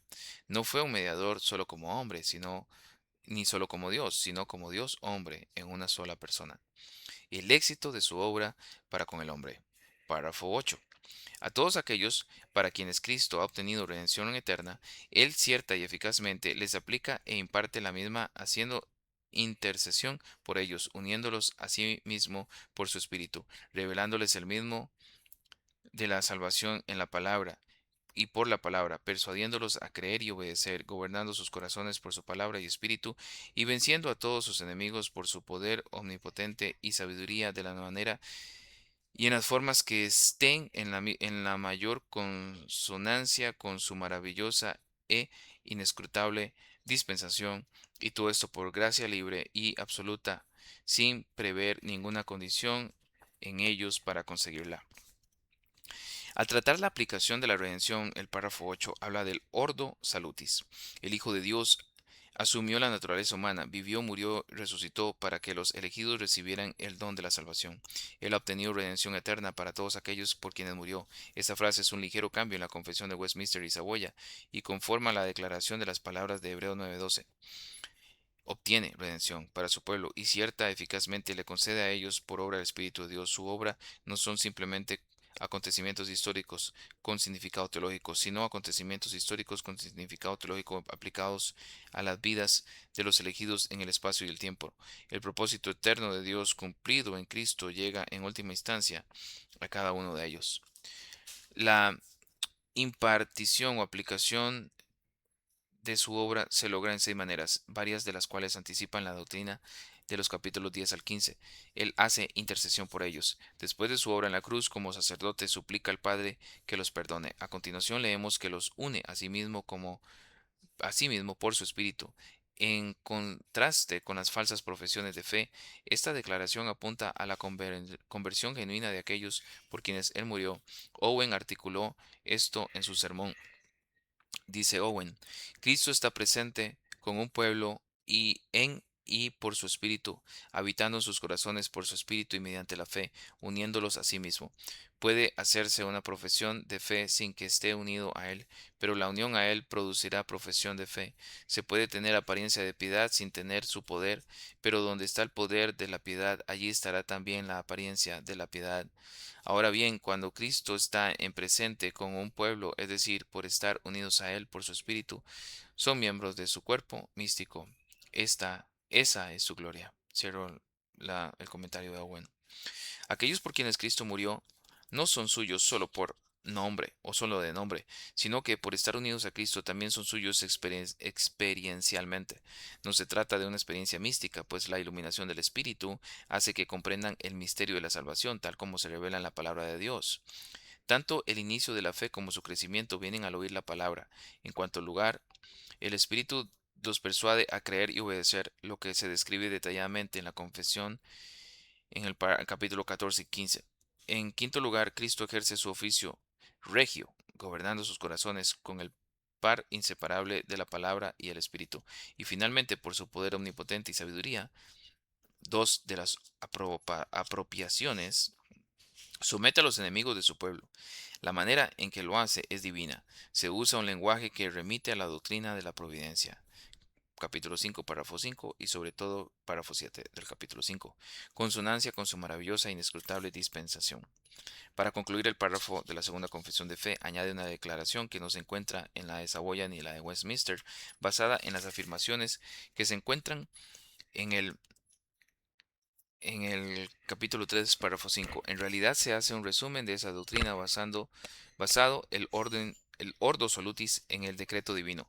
Solo la gracia libre y absoluta de Dios actúa en la salvación de los elegidos de Cristo, y esto no se basa en la previsión de ninguna condición de ellos. Nadie puede reclamar la redención como derecho o herencia. Todos reciben la salvación por gracia solamente. La exposición exclusiva de Cristo. Párrafo 9. Este oficio de mediador entre Dios y el hombre es propio únicamente de Cristo, quien es el profeta, sacerdote y rey de la iglesia de Dios, y no puede ser transferido de él a ningún otro, ni en su totalidad, ni en parte alguna.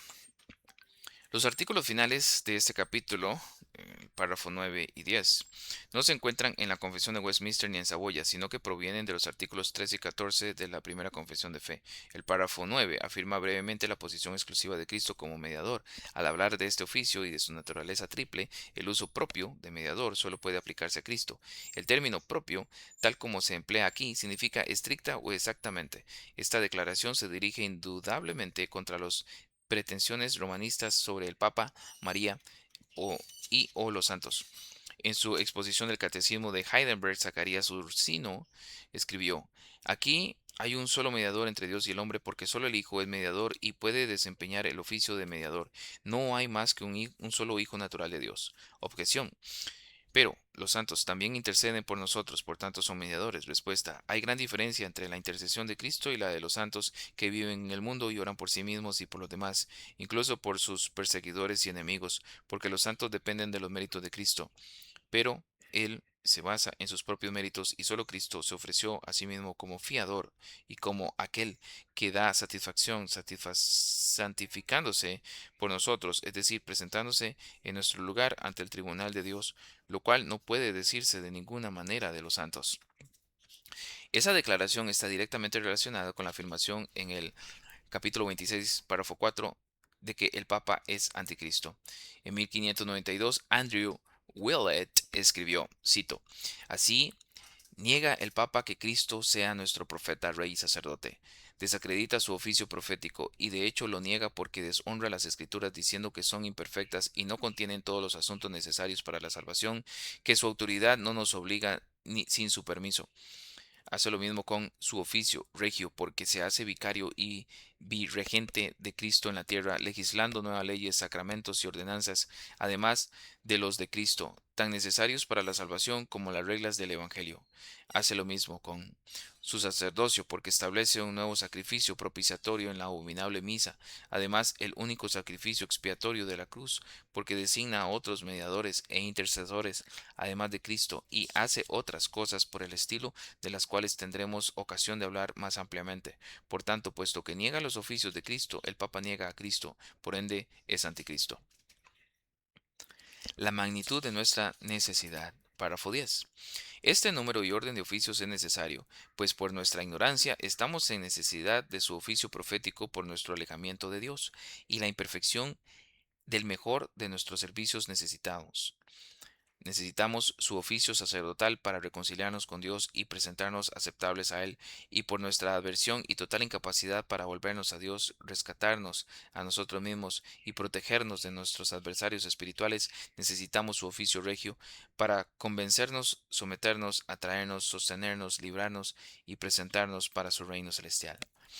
Tomando en gran parte el artículo 14 de la primera confesión de fe, el artículo final del capítulo 8 ofrece una definición más precisa del triple oficio de Cristo el mediador. Habla de la magnitud de la necesidad que tiene la humanidad.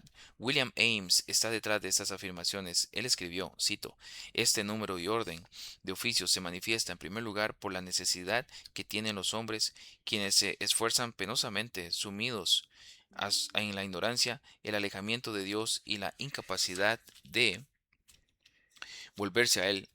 Lo primero es sanado por la profecía de Cristo, lo segundo por su sacerdocio y lo tercero por su reino. Fin de la cita. El triple oficio de mediador es necesariamente profeta, sacerdote y rey. Podríamos preguntar, ¿por qué estos tres? Se nos da una respuesta y esa respuesta se da en términos de nuestra necesidad. Somos ignorantes, como alejados y somos totalmente incapaces. Pero Dios, al enviar a Cristo como el prometido mediador del pacto, logra plenamente la salvación. Él remedia nuestra ignorancia y envía un profeta para que nos enseñe. Nos ve en nuestro alejamiento cuando nosotros le somos enemigos y nos tiende la mano para restaurarnos, para reconciliarnos. Además, Dios sabe que estamos muertos en nuestros delitos y pecados, por eso Cristo es el Rey que tiene poder y lo manifiesta llamándonos de la muerte a novedad de vida y guardándonos en esta vida hasta la venida de su reino celestial.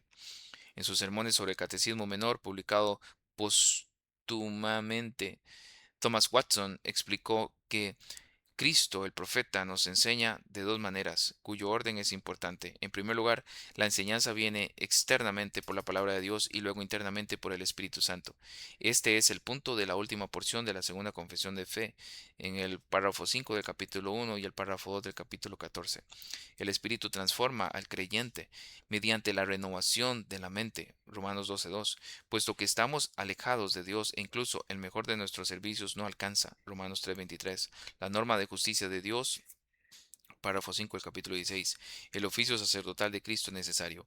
Un comentario sobre Hebreos 2:17 dice, la última razón por la que Dios, el Hijo, asumió la naturaleza humana y la unió a su persona en la simiente de Abraham, y por lo que fue hecho semejante a sus hermanos, y por un poco de tiempo un poco inferior a los ángeles, fue para que pudiera recibir y ejecutar el oficio de sacerdocio por el que se iba a efectuar en la reconciliación de los pecadores con Dios, pues no podía ser sacrificio ni sacerdote sin esta naturaleza humana.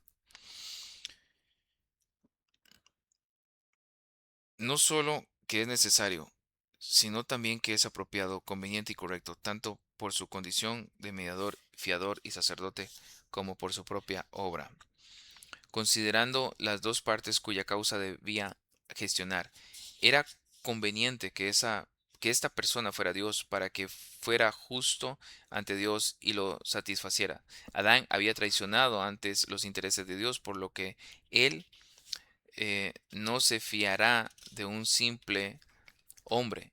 Y era conveniente también de esta persona que esta persona fuera hombre para que comprendiera sentidamente el estado de esta naturaleza y fuera un completo salvador de la misma. Zacarías 13:7. Por medio de esta persona no era inadecuado ni indigno para Dios tratar con los pecadores, lo que sí sería el caso con una simple criatura. ¿Qué criatura podría mediar ante él? ¿Quién se atrevería a aceptar ser tal mediador, sino este hijo suyo en la naturaleza de ellos que dedicó su corazón a ello? ¿Y quién sería más apropiado para el hombre por cercano a nosotros en su naturaleza y salir de en medio de nosotros, Jeremías 30:21, y por ello impartirnos los beneficios de su maldición? El beneficio de su maldición. La intención de los méritos de Cristo surge de su suficiencia, por la extensión de estos, de su propia idoneidad personal. Por eso renueva a los hombres quienes son de la misma naturaleza humana que Él y no a los ángeles. Cristo es hombre con un cuerpo y un alma, verdadero semejante a sus hermanos en todo, lo cual era necesario para hacer de Él un redentor completo conforme a ellos en todas las cosas necesarias para su naturaleza, cualidades y condiciones y afectos semejante a ellos en dolores, aflicciones, penas y muerte. Como sacerdote, Cristo nos reconcilia y nos presenta aceptables a Dios. Las dificultades finales son también internas y externas. Nuestra aversión, antipatía y total incapacidad para volvernos a Dios párrafo 2 del capítulo 6 y párrafo 4, describen nuestra naturaleza caída y perdón, nuestros adversarios espirituales. Son poderosos y hacen necesario que seamos rescatados. Por estas razones necesitamos el oficio regio de Cristo. Este gran monarca ejecuta 6 actos en favor de su pueblo. Pueden considerarse para un par de teadas. El primero conjunto, convencernos, someternos y atraernos. Describe sus acciones para llevar a los elegidos a la fe. Párrafo 1 del capítulo 10. El segundo conjunto, sostenernos, librarnos y preservarnos, habla de sus obras en favor de los creyentes. El rey lleva a su pueblo a su reino celestial. Fin de este capítulo comentado por James Reinham.